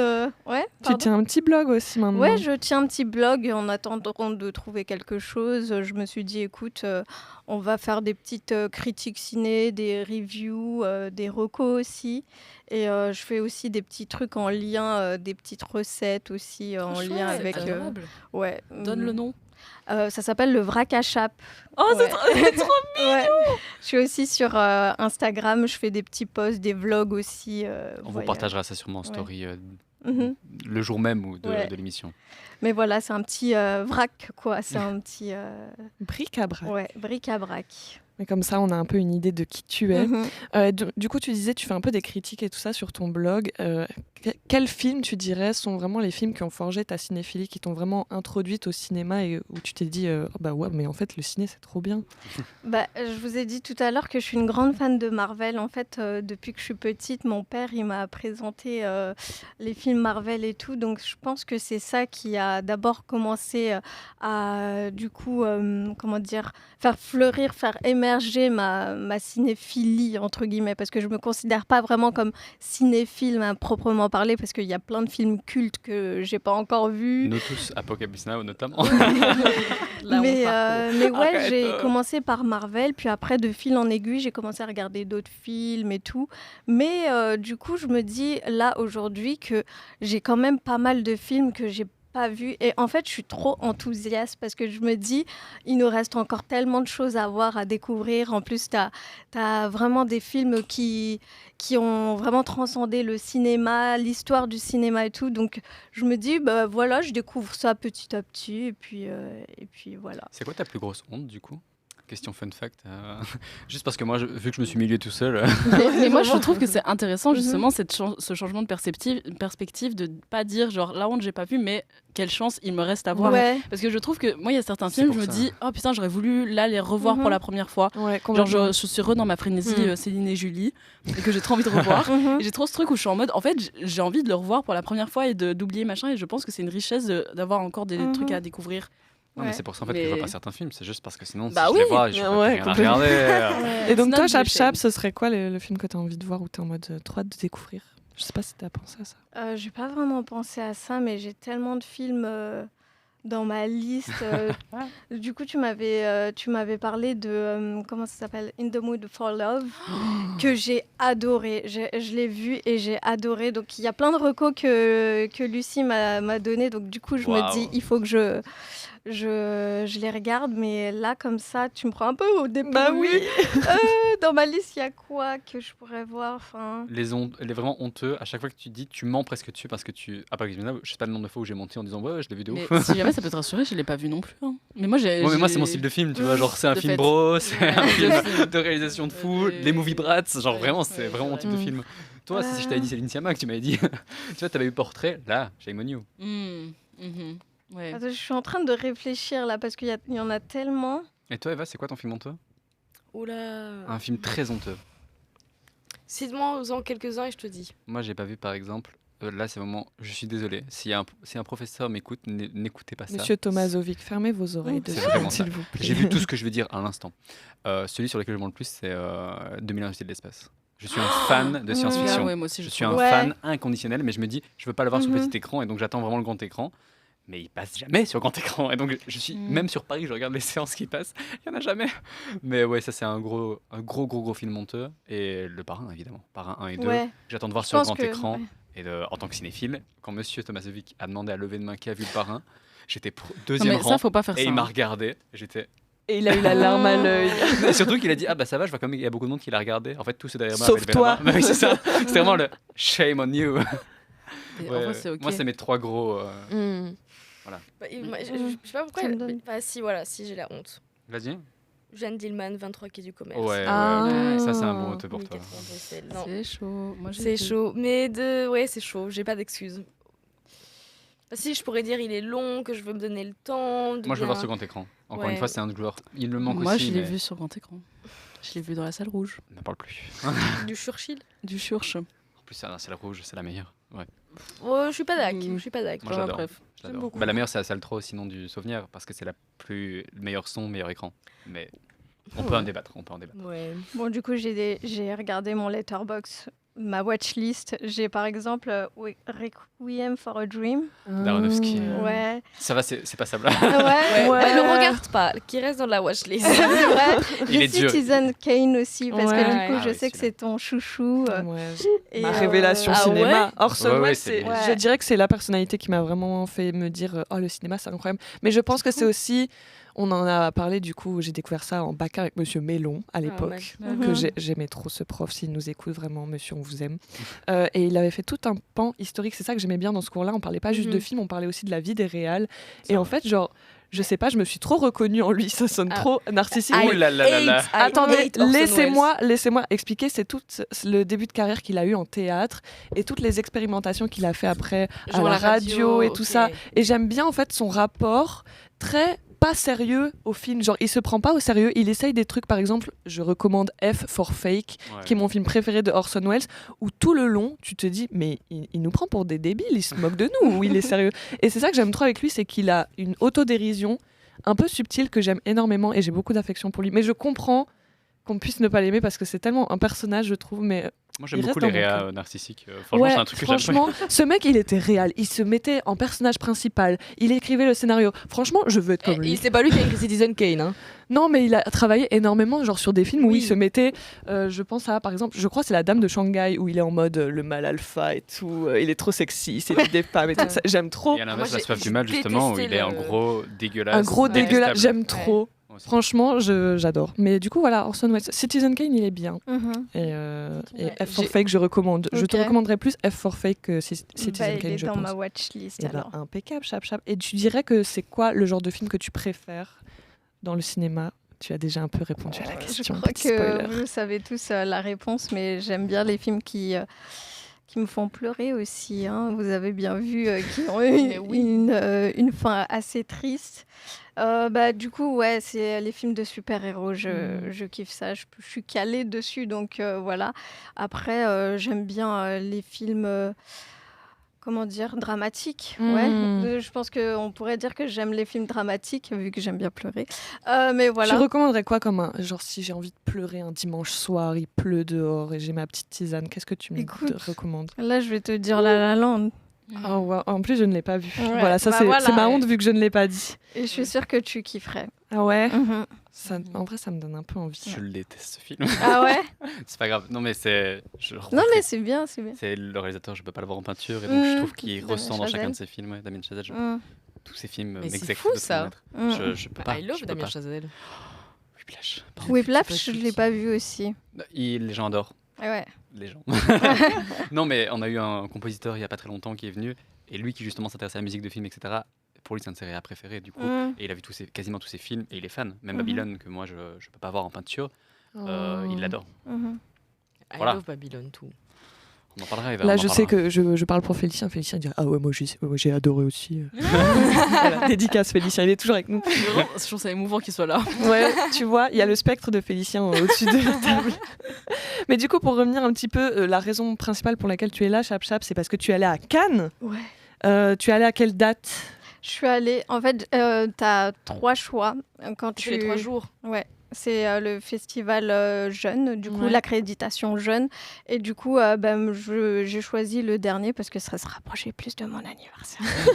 Et je me suis dit, je prolonge le festival et tout avec mon anniv. Et en même temps, je me suis dit, je pourrais peut-être essayer de tenter d'aller à la cérémonie de clôture. Donc voilà. Et en fait...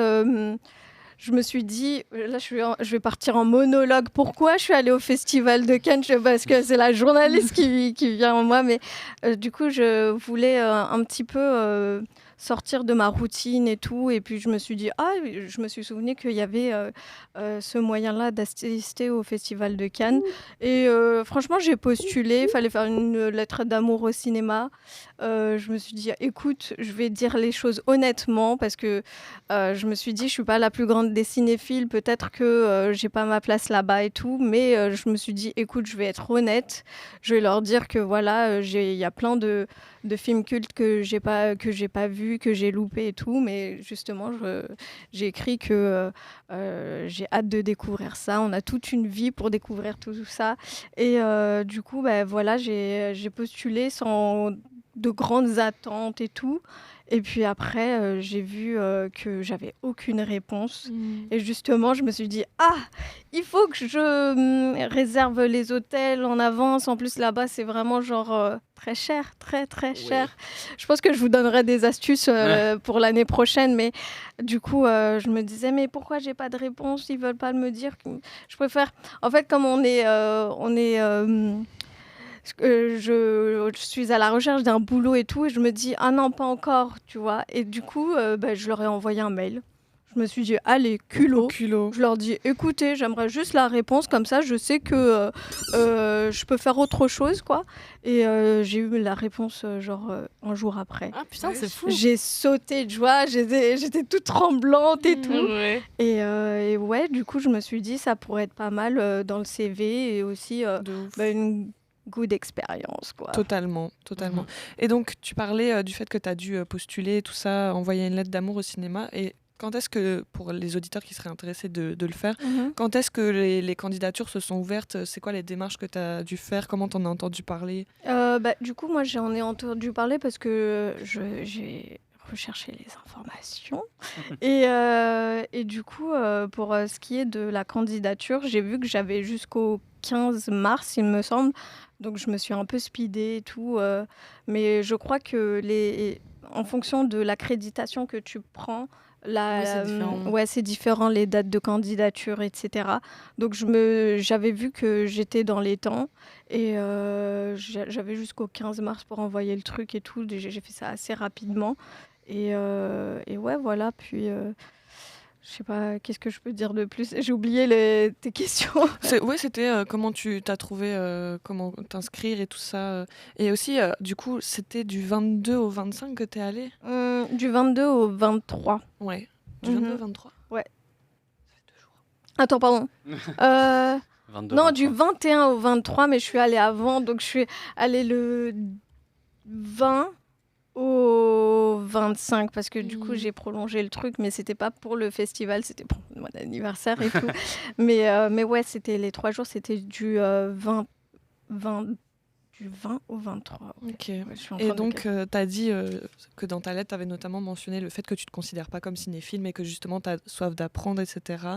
Est-ce que tu avais un petit peu, peut-être des appréhensions ou des peurs quand tu as vu que tu as été acceptée et tu t'es dit, bon, ça y est, je vais à Cannes. Genre, comment tu te sentais à ce moment-là? En fait, moi, je me suis dit en même temps que ça pouvait être une bonne opportunité pour moi de rencontrer des journalistes, mais je me sentais un peu pas légitime de venir parce que du coup, j'avais pas vu les films cultes et tout, et j'avais un peu la goutte au front aussi. Du coup, je me disais, si je vais aller voir des journalistes, ils vont me dire, c'est cool et tout, c'est quoi ton film préféré de Cannes et tout. Je serais là en mode, je sais pas, c'est la première fois que je viens et tout. Mais ouais, j'avais quelques appréhensions, oui. Peut-être parce que du coup, j'ai pas le bagage culturel que tous les cinéphiles ont et tout. Et puis, c'est un peu genre en mode, comme j'aime les films de super-héros, on va me catégoriser de noob, enfin de geek et tout, tu vois. Et je me disais, j'avais un peu peur du jugement, mais franchement, j'ai eu aucun jugement. À un moment donné, en fait, du coup, je vais m'étaler un peu, mais en gros, quand tu as ta lettre d'acceptation, tu vois dans le mail qu'il y a plusieurs liens qui te font entrer dans un groupe WhatsApp avec genre 1000 personnes dans le groupe WhatsApp. Et du coup, en fait, de fil en aiguille, ils commençaient chacun à faire des groupes de Paris, groupes d'Espagnols, voilà. Et du coup, j'ai vu qu'il y avait un groupe de Paris qui qui allait faire un pique-nique juste avant du coup le festival, une semaine avant. Et je me suis dit, je vais y aller. Mais j'avais cette boule au ventre aussi, de me dire, est-ce qu'on va me juger parce que Quel serait mon film préféré si on me demande? Ouais, c'est ça. Et ils m'ont demandé aussi mes films préférés et tout. Et je me disais, bon, écoute, même si Régé, il aime pas Interstellar, je me dis, je campe sur mes positions. Je préfère dire ce que j'aime et pas me calquer sur ce que tout le monde aime, quoi. Et tout le monde aime Interstellar, malheureusement, je pense. Ouais. C'est ok. Mais du coup, je suis allée là-bas avec quelques appréhensions. Et puis finalement, je me suis dit, écoute, je vais être moi-même. Je vais pas me donner une image. Et franchement, c'était grave cool. C'était grave cool. Et justement, je pense qu'il y avait aussi un mec qui aimait bien les films Marvel. On a grave discuté. J'aime bien les films d'animation aussi. Je crois que Félicien aussi Absolument. adore les films d'animation. Moi aussi d'abord, ok. Ouais. Je vois plus que lui. Mais ouais, du coup, on a grave discuté et tout, et il n'y avait aucun jugement. Et c'est ça que j'ai kiffé. Et je pense que c'est aussi parce qu'on était tous jeunes. Enfin, on est tous jeunes. Et du coup, il n'y avait pas énormément de jugement et tout. Et même quand je suis allée au festival, on a organisé plein de petites sorties et tout. Et finalement, ça s'est bien passé, quoi. Et donc pour te préparer avant d'aller à Cannes, est-ce que tu as décidé genre de faire des marathons de films ou quoi, ou de te renseigner un petit peu, ou tu as décidé de dire écoute, j'y vais à l'aveugle et je découvrirai tout et je me ferai mon propre avis? Écoute, comme j'avais genre bonne chance. 2 semaines, mais en même temps j'avais mon blog, j'avais mon truc et tout, j'avais déjà des recos, j'avais plein de choses à faire. Et du coup je me suis dit que j'allais essayer de voir 4 films de chaque réalisateur dans la sélection.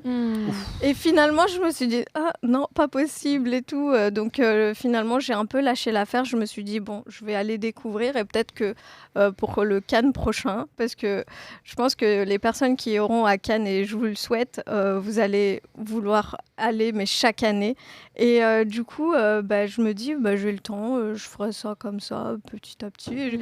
En même temps, c'est un plaisir personnel de découvrir du coup certains réals à Cannes même. De ouf. Ouais. Trop J'ai bien. une découvrir. Et du coup, une journée typique à Cannes, telle que toi tu l'as vécue, comment ça se passait? C'était quel style d'horaire? Quels étaient les événements sur place, etc. Alors, il faut savoir qu'à Cannes, tu dois réserver tes billets en avance. Et ça, c'est les Hunger Games. Vraiment ça. Oui, c'est vraiment les Hunger Games. Et du coup, en fait, juste avant que je parte, il fallait que je réserve. Je me réveillais à 6h et je priais pour avoir tous les billets que je voulais. Du coup, tu as une réservation et tout. Et le truc ouvre à 8h et tout le monde se rue dedans. Des fois, tu as des files d'attente de 60 secondes. Et dans le groupe WhatsApp, c'était en mode j'ai 70 secondes, j'ai 80 secondes et vous. Et du coup, j'étais un peu stressée. Et j'ai vu que j'avais pas énormément de trucs que je voulais. Et je me suis dit, bon, on va aller. Je me suis pas mise la pression et tout. Et puis, quand je suis allée là-bas, j'ai fait un peu de visite et tout. Et en même temps, je me suis dit, écoute, on va aller au gré du truc et tout. Et en fait, il faut savoir qu'à Cannes, il y a le festival, il y a les festivaliers. Il y a aussi les fêtards et des fois c'est tout en même temps. Donc ils font la fête jusqu'à pas d'heure, 5h du matin. Et après ils se disent ah non je dois annuler. Parce qu'en gros si t'as un no-show, t'as plusieurs no-shows, tu ne peux plus réserver de tickets le lendemain et tu seras, on va dire, banni un petit peu pendant un laps de temps. Donc ils annulent à la dernière minute et j'ai vraiment eu tous mes trucs grâce à ça en fait. Et je me disais c'est pour ça en fait que je suis pas allée au cinéma de la plage, je suis pas allée c'est grâce à ça que j'ai pu avoir ce que je voulais. Et en même temps tu as des files d'attente last minute et tout, et en plus c'est grave cool parce que tu rencontres des gens à ce moment-là et tout, tu discutes avec eux. C'est vraiment un lieu de rencontre et de partage, et en plus c'est pareil, ils te font des recos de films et tout, et ça c'est trop cool. Et une journée à Cannes, tu te réveilles à 7h, tu te dis, bon, allez, il faut que il faut que je me prépare, mais en même temps, il faisait chaud. Et si tu as envie de faire le gala juste après, de faire la queue de last minute, bah, tu dis il faut que je sois quand même bien parce qu'il y a un dress code à respecter. Tu as un gros tote bag avec vraiment le strict nécessaire et tout. Ton petit sandwich acheté dans 15 le € petit- à Monoprix. C'est ça.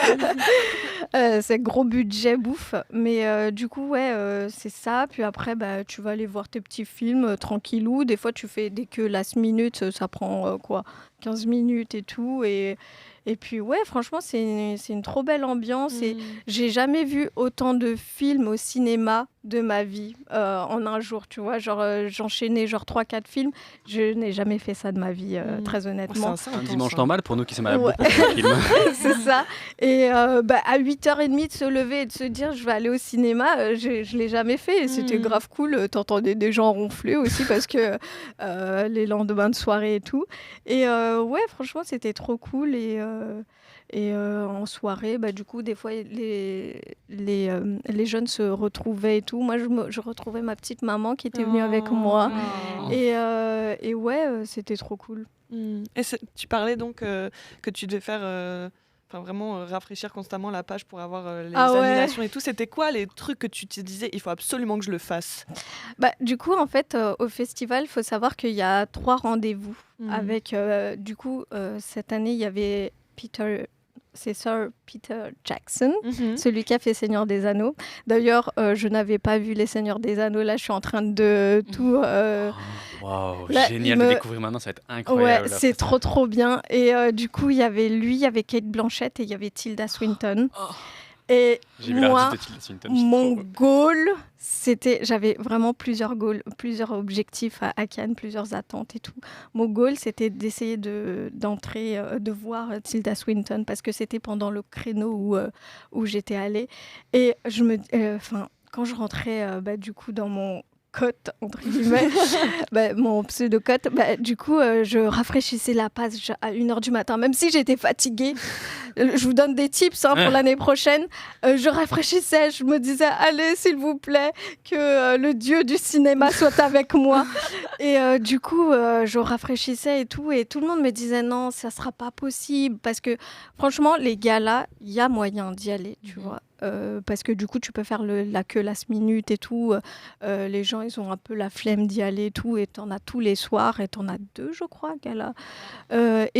Du coup, en fait, les rendez-vous, t'en as seulement 3. Ouais, C'est un peu comme la cérémonie d'ouverture et la cérémonie de clôture. Donc, statistiquement parlant, c'est un peu difficile de l'avoir. Et du coup, j'ai réussi à l'avoir et j'allais pleurer. J'étais en mode, mais attends quoi? Je l'ai eu. Et en fait, j'ai construit ma journée en fonction de ça. Et ça s'est passé comme ça. Même pour la cérémonie de clôture, j'ai fait pareil. J'ai essayé de rafraîchir la page, mais ça, c'était pas trop facile. Donc, il y avait une projection à la salle de Bussy, d'ailleurs. Et du coup, j'ai réussi à la voir. Et j'avais une pote avec moi qui était londonienne et tout. Je lui ai dit, écoute, là, je viendrais réussir à avoir cette place-là. Essaie de le faire toi aussi. Et elle l'a eu. Et nous deux, on est allés ensemble et tout. Ma petite bestie du festival. Mais ouais. Festival. Ouh là là là là. J'adore. Je suis on fire. J'allais te dire. Arrêtez-moi. Mais trop bien. Et du coup, t'as vu quel film, toi, sur tes 3 jours? Alors, sur mes 3 jours, j'en ai vu 6 ou 7. Et du coup, 6, 7. Et du coup, ouais, j'en ai vu 6 ou 7. Et j'ai vu Fjord le jour où il s'est fait couronner. J'étais trop contente. En fait, il faut savoir aussi que je suis une grosse fan de Sébastien Stan. C'est mon crush all time. Le soldat de l'hiver, quoi. Oui, je connais bien. Et du coup, j'avais aussi un autre objectif, c'était de le voir. J'étais trop contente quand je l'ai vu marcher du coup, sur le tapis rouge. J'ai vu Fjord, donc j'ai essayé de voir beaucoup de films de la sélection officielle, mais je voulais aussi voir un film de la quinzaine. Et, je me suis donné l'objectif de voir aussi un film d'animation. Et j'ai vu un film qui s'appelle Un monde entre nous, qui est un film japonais, d'animation japonaise, qui est justement un film de la quinzaine. Et du coup, j'ai vu La Bola Negra et je vais vous en parler parce que c'est mon chouchou du festival. J'ai vu Histoire de la nuit de Léa Missius, j'ai vu The Man I Love de Ira Sachs, j'ai vu... Celui avec Rami Malek, c'est ça? Ouais.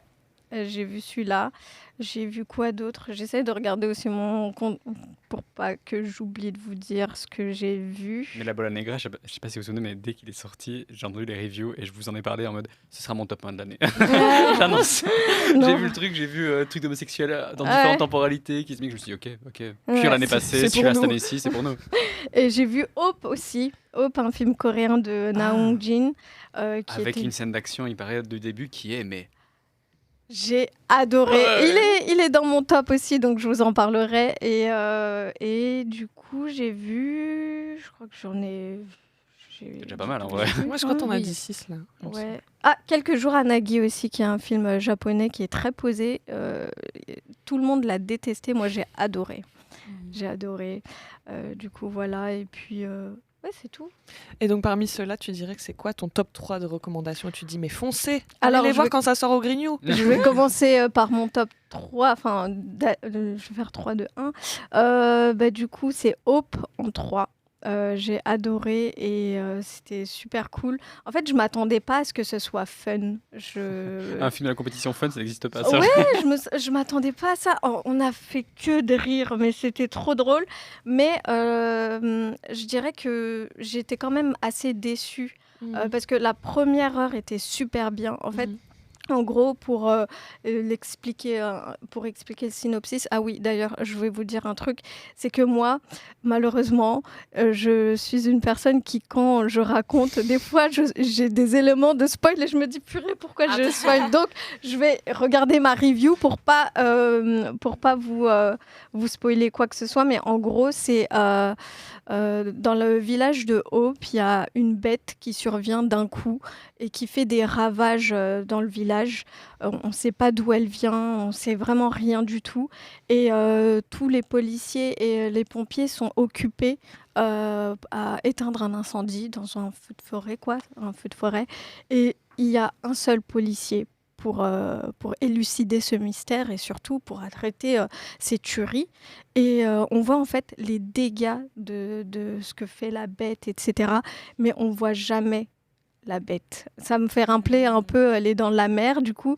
Et en fait, c'était archi drôle au début, mais en fait, moi, j'ai pas vraiment aimé la deuxième partie de la fin parce que c'est là où tu découvres plus de choses. D'ailleurs, je voudrais vous conseiller de ne pas regarder la bande-annonce. Elle spoil vraiment tout. J'allais dire, de toute manière, les bandes-annonces, c'est non. Pour la sélection officielle, on essaie de ne pas la regarder, sauf si c'est des films négligeables. Ouais, mais négligeables. Malade. Je sais pas si vous avez vu le film français avec le casting 5 étoiles, avec Isabelle Huppert et Catherine Deneuve. Ah, Histoire parallèle, ouais. Une horreur. Enfin, j'ai détesté ce film, c'était horrible. Qui est étonné? Mais là, j'ai regardé la bande-annonce, tu vois. Ouais. Mais ouais, du coup, la bande-annonce spoil vraiment tout. Et c'est bien de garder ce mystère, en fait. Et la deuxième partie du film, j'ai pas trop aimé parce que, en fait, j'étais déjà déçue par la CGI. Et je pense que c'est là où j'ai décroché un peu. Mais l'histoire est super bien. Hein. L'histoire est vraiment bien, mais c'est à ce moment-là où ils m'ont un peu lâché, quoi. Ouais. Et ouais, j'ai grave kiffé. Je vous le conseille.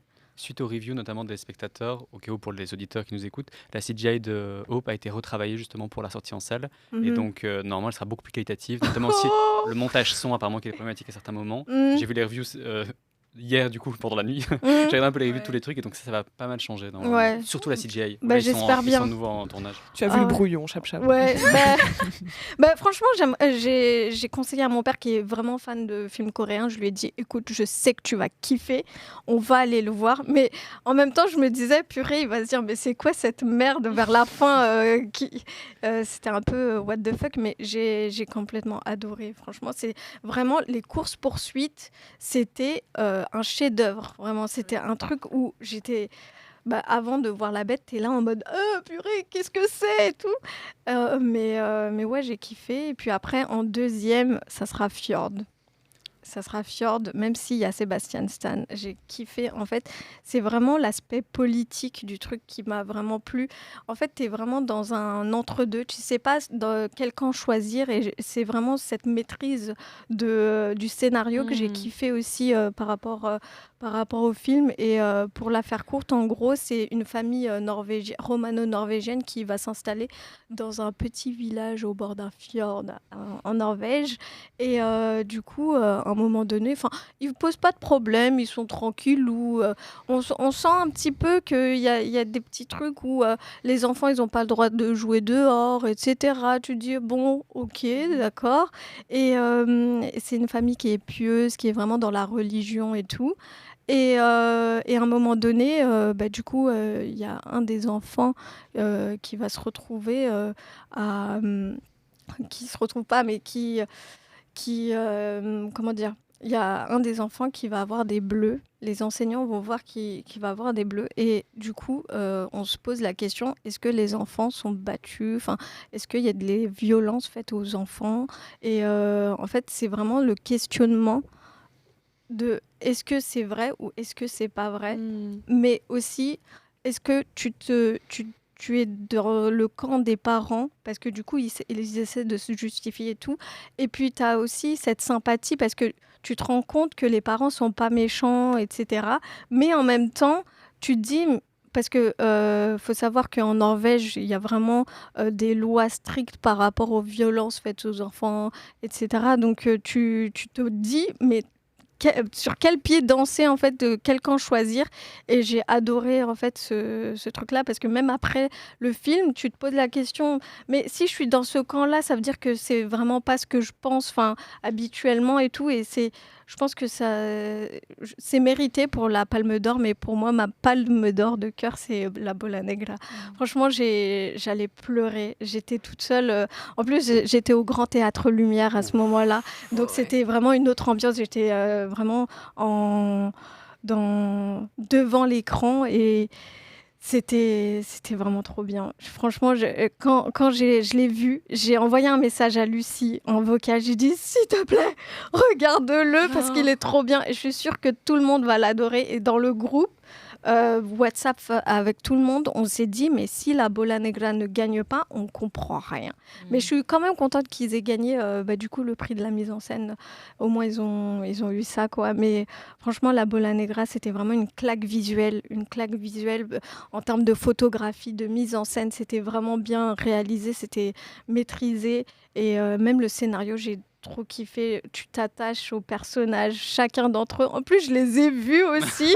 Je les ai vus, les acteurs et tout. Ils étaient en train de faire coucou. Et personne les connaissait parce que du coup, tu as aussi des touristes et tout. Et ils étaient en mode, c'est qui eux ? Et moi, j'étais en mode...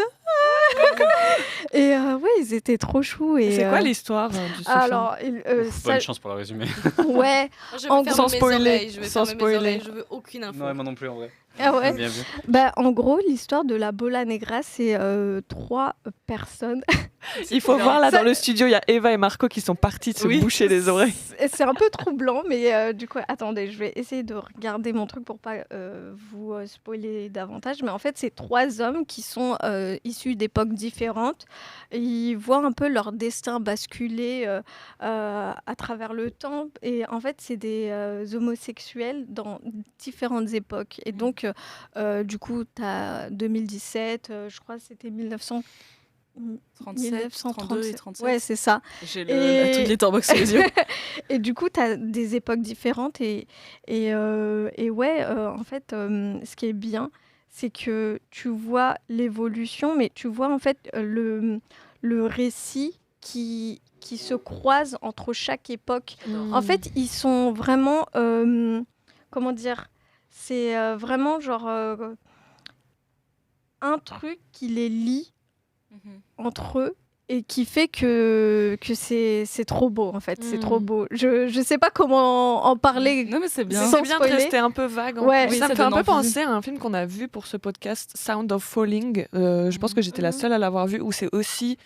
tu peux dire à Eva et Marco qui peuvent se déboucher les oreilles. C'était aussi un film qui mêlait différentes histoires parallèles et qui se rejoignaient. Je trouve que c'est trop bien, les films comme ça. C'est très efficace, je trouve. Ouais. Et ça nous place un peu dans une position un peu plus active de réflexion, où au début, t'es en mode, mais qu'est-ce qu'ils lisent, ces gens-là et tout. Donc trop bien. Ouais, j'ai adoré. En plus, en fait, moi, je suis très sensible aux musiques aussi. J'adore faire des ciné-concerts et tout. Et j'ai pris une claque, mais aux oreilles, en fait. Une claque visuelle et une claque aux oreilles. Et j'étais... Mais je pense que je le reverrai plusieurs fois, ce film, et en grand écran, s'il vous plaît. S'il vous plaît. Mais vraiment, il était beau, il était magnifique. Je pense que si vous chialez pas, vous êtes vraiment un mur. Cœur de pierre. Marco, c'est ton moment. Si j'ai pas parlé devant cuir, il y a peu de chances que... On ne sait jamais, Marco. Bah, j'espère. Mais merci, Chap Chap. Et pour finir, est-ce que tu as des petits tips peut-être sur... nous, on espère trop pouvoir y aller l'année prochaine, mais Dieu sait de quoi la vie est faite. Que veux-tu, Ça serait excellent. Mais voilà, on ne sait pas de quoi la vie est faite. Mais est-ce que tu aurais peut-être des petits tips à donner ? Ouais, j'ai des petits tips. Déjà, faut savoir qu'il y a plusieurs accréditations au festival. Je suis en train de faire de la pub au festival. Écoutez, engagez-moi. Mais du coup, il y a plusieurs accréditations. Tu as l'accréditation presse, donc pour les gens issus de la presse. Moi aussi, j'aimerais bien essayer de faire ça aussi. Si tu as un blog, etc., donc voilà, tu peux essayer de postuler. Et puis après, tu as l'accréditation cinéphile. Donc, par exemple, les étudiants au cinéma, vous pouvez essayer de postuler pour ça. Et tu as plus de choix par rapport à ça, parce que en gros, moi, mon accréditation, c'était 3 jours jeunes. Donc, c'est vraiment... Tout le monde peut postuler à ça. Mais l'accréditation cinéphile, tu as vraiment accès à tout le festival dans toute sa période. Donc, si par exemple, tu as envie d'y aller seulement genre au début, puis après, je sais pas, de faire un tour chez mamie qui habite à Nîmes ou quoi, et puis revenir, tu peux le faire et tout. Et je crois, si je dis pas de bêtises, nous, on a accès au festival en tant que jeune à 8h, enfin, au billet à 8h. Je crois les cinéphiles, c'est 7h, si je dis pas de bêtises. Et la presse, c'est 6h. Ouais. Ouais. Mais bonne chance pour trouver les billets. Mais il y a une autre astuce aussi que je vous donnerais, c'est vraiment si vous n'avez pas les billets que vous voulez, faites du dernière minute. Moi, j'en ai eu tellement plein à ce moment-là et j'ai kiffé parce que ça donne un petit stress en plus et c'est anecdotique aussi. Et ouais, qu'est-ce que je peux dire ? Pour le logement aussi, c'est un gros questionnement que tout le monde se pose. Ça coûte un bras là-bas. Donc, essayez de faire une coloc à plusieurs dans des Airbnb ou quoi. Et pour ce qui est de la bouffe, si vous avez moyen d'avoir une cuisine et tout... Marco qui a fait terrible à le faire, c'est ça. Vous cuisinerez les petits plats. Ouais, je pense que vous serez super fatigué aussi de tous les visionnages et tout. Après, pour ce qui est à proprement parler du cinéma en question, de faire des queues last minute, d'aller à un gala le soir, c'est vraiment une vibe en fait. Et du coup, qu'est-ce que j'ai d'autre ? J'ai pas d'autres astuces. C'est déjà excellent. De errer dans les rues aussi. Vous pouvez croiser Penelope Cruz à tout moment. Moi, je crois que je sais plus. Timothée Chalamet. Oui. Mais je crois qu'à un moment donné, j'ai croisé Bong Joon-ho, mais je suis pas sûre. En fait, c'est toujours ça. J'ai vu Adèle Exarchopoulos. Ma vie. Je l'ai vu sur le truc, le podcast de Lena Situation. Et tout le monde était en mode... Tout le monde était en mode, c'est Adèle ? Oui, non. Et moi, j'ai pris mon téléphone, j'ai zoomé pour voir si c'était bien elle et tout. Donc, on n'est jamais sûr de rien. Après, du coup, aller au culot aussi. Parce que du coup, avec Tilda Swinton, on a fait le rendez-vous. C'est un amour. J'ai découvert une femme admirable. Crush. Ouais, crush. Et du coup, je me suis dit, écoute, j'ai mon papier, j'ai mon stylo. Je vais attendre un peu et je vais y aller au culot et tout. Et j'ai eu mon petit autographe que je vais encadrer. Bah, oui. Et ouais, et mon truc all-time aussi, c'était d'aller voir Sébastien Stan. Ouais, je suis vraiment une groupie.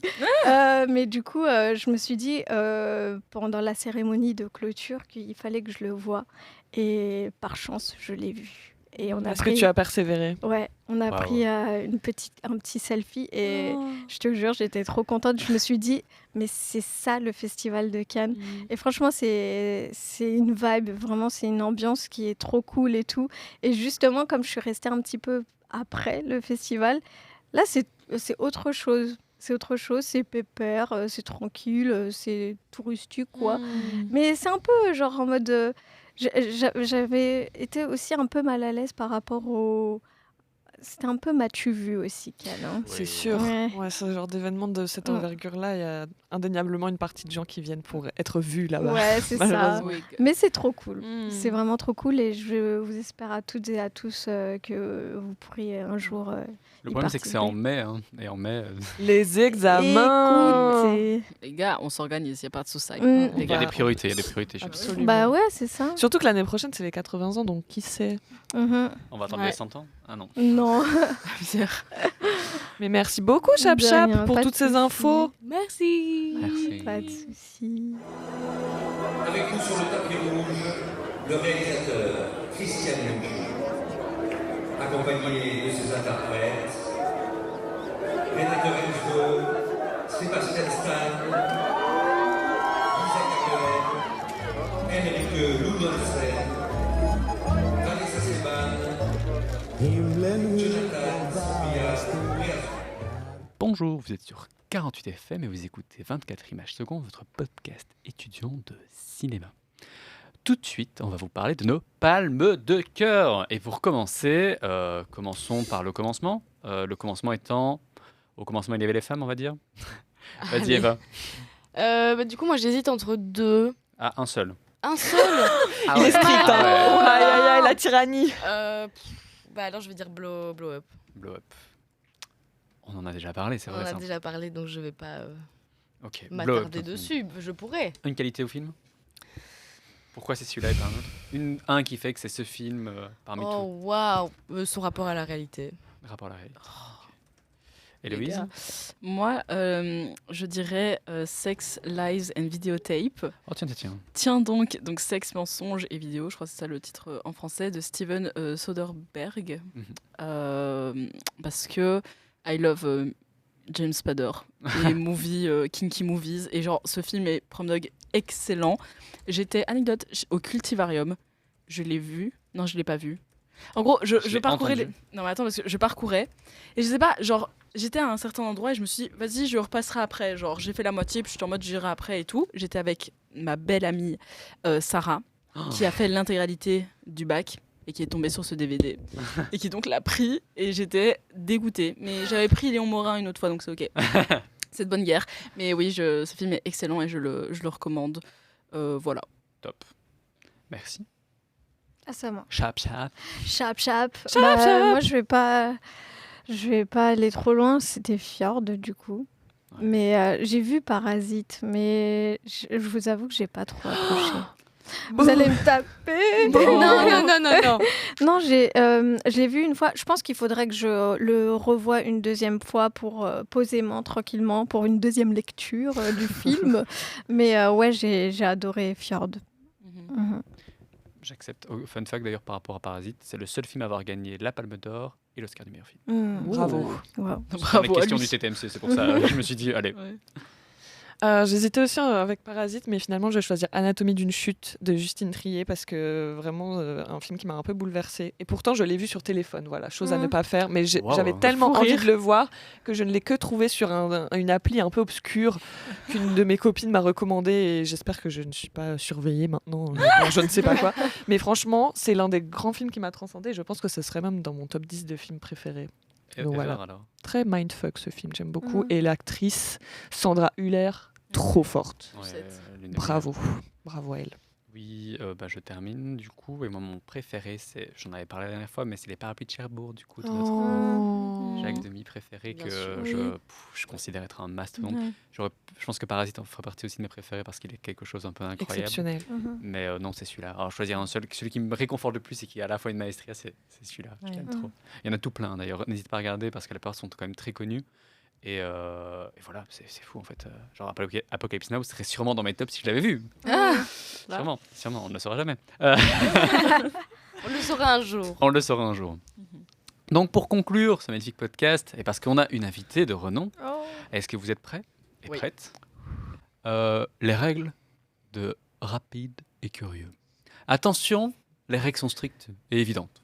Premièrement, tu seras timé. Timé, un vrai timer. Tu seras en compétition pour l'instant avec uniquement Elliot. Ça fait une petite compétition certes, mais attends, 10 ans d'expérience, tu verras qu'on sera beaucoup de monde, au moins Ce 3. sera hyper rapide hein, Ce sera hyper rapide. d'ici là. Donc ton but est de le faire le plus rapidement possible, à ton aise évidemment. Voilà. Chacun d'entre nous a préparé 3 questions, pardon, et chacun de notre tour on va te la poser. Au total il y a 12 questions. Ok. Et normalement c'est des questions qui sont faciles à répondre. Oui, J'espère que vous avez tac au été. tac. Ok. Bien sûr. Et donc voilà. Je peux répondre par des mots, juste Oui, fleurs. juste des mots. Non, juste des bruits, c'est la contrainte. On va toper. Ouh, ah. Bzz. Ok. Donc, et c'est Eva qui commence, ça va Ah ouais, ok. 3, Comme ça 2, 1. Ton cinéma préféré, le lieu. Le CGR de chez moi. Pour rester dans la Reggie le Gorilla, VO ou VF au ciné VO. Film romantique ou film triste? Film triste. Ton super-héros préféré? Soldat de l'hiver. Popcorn ou pas popcorn? Popcorn. Sucré.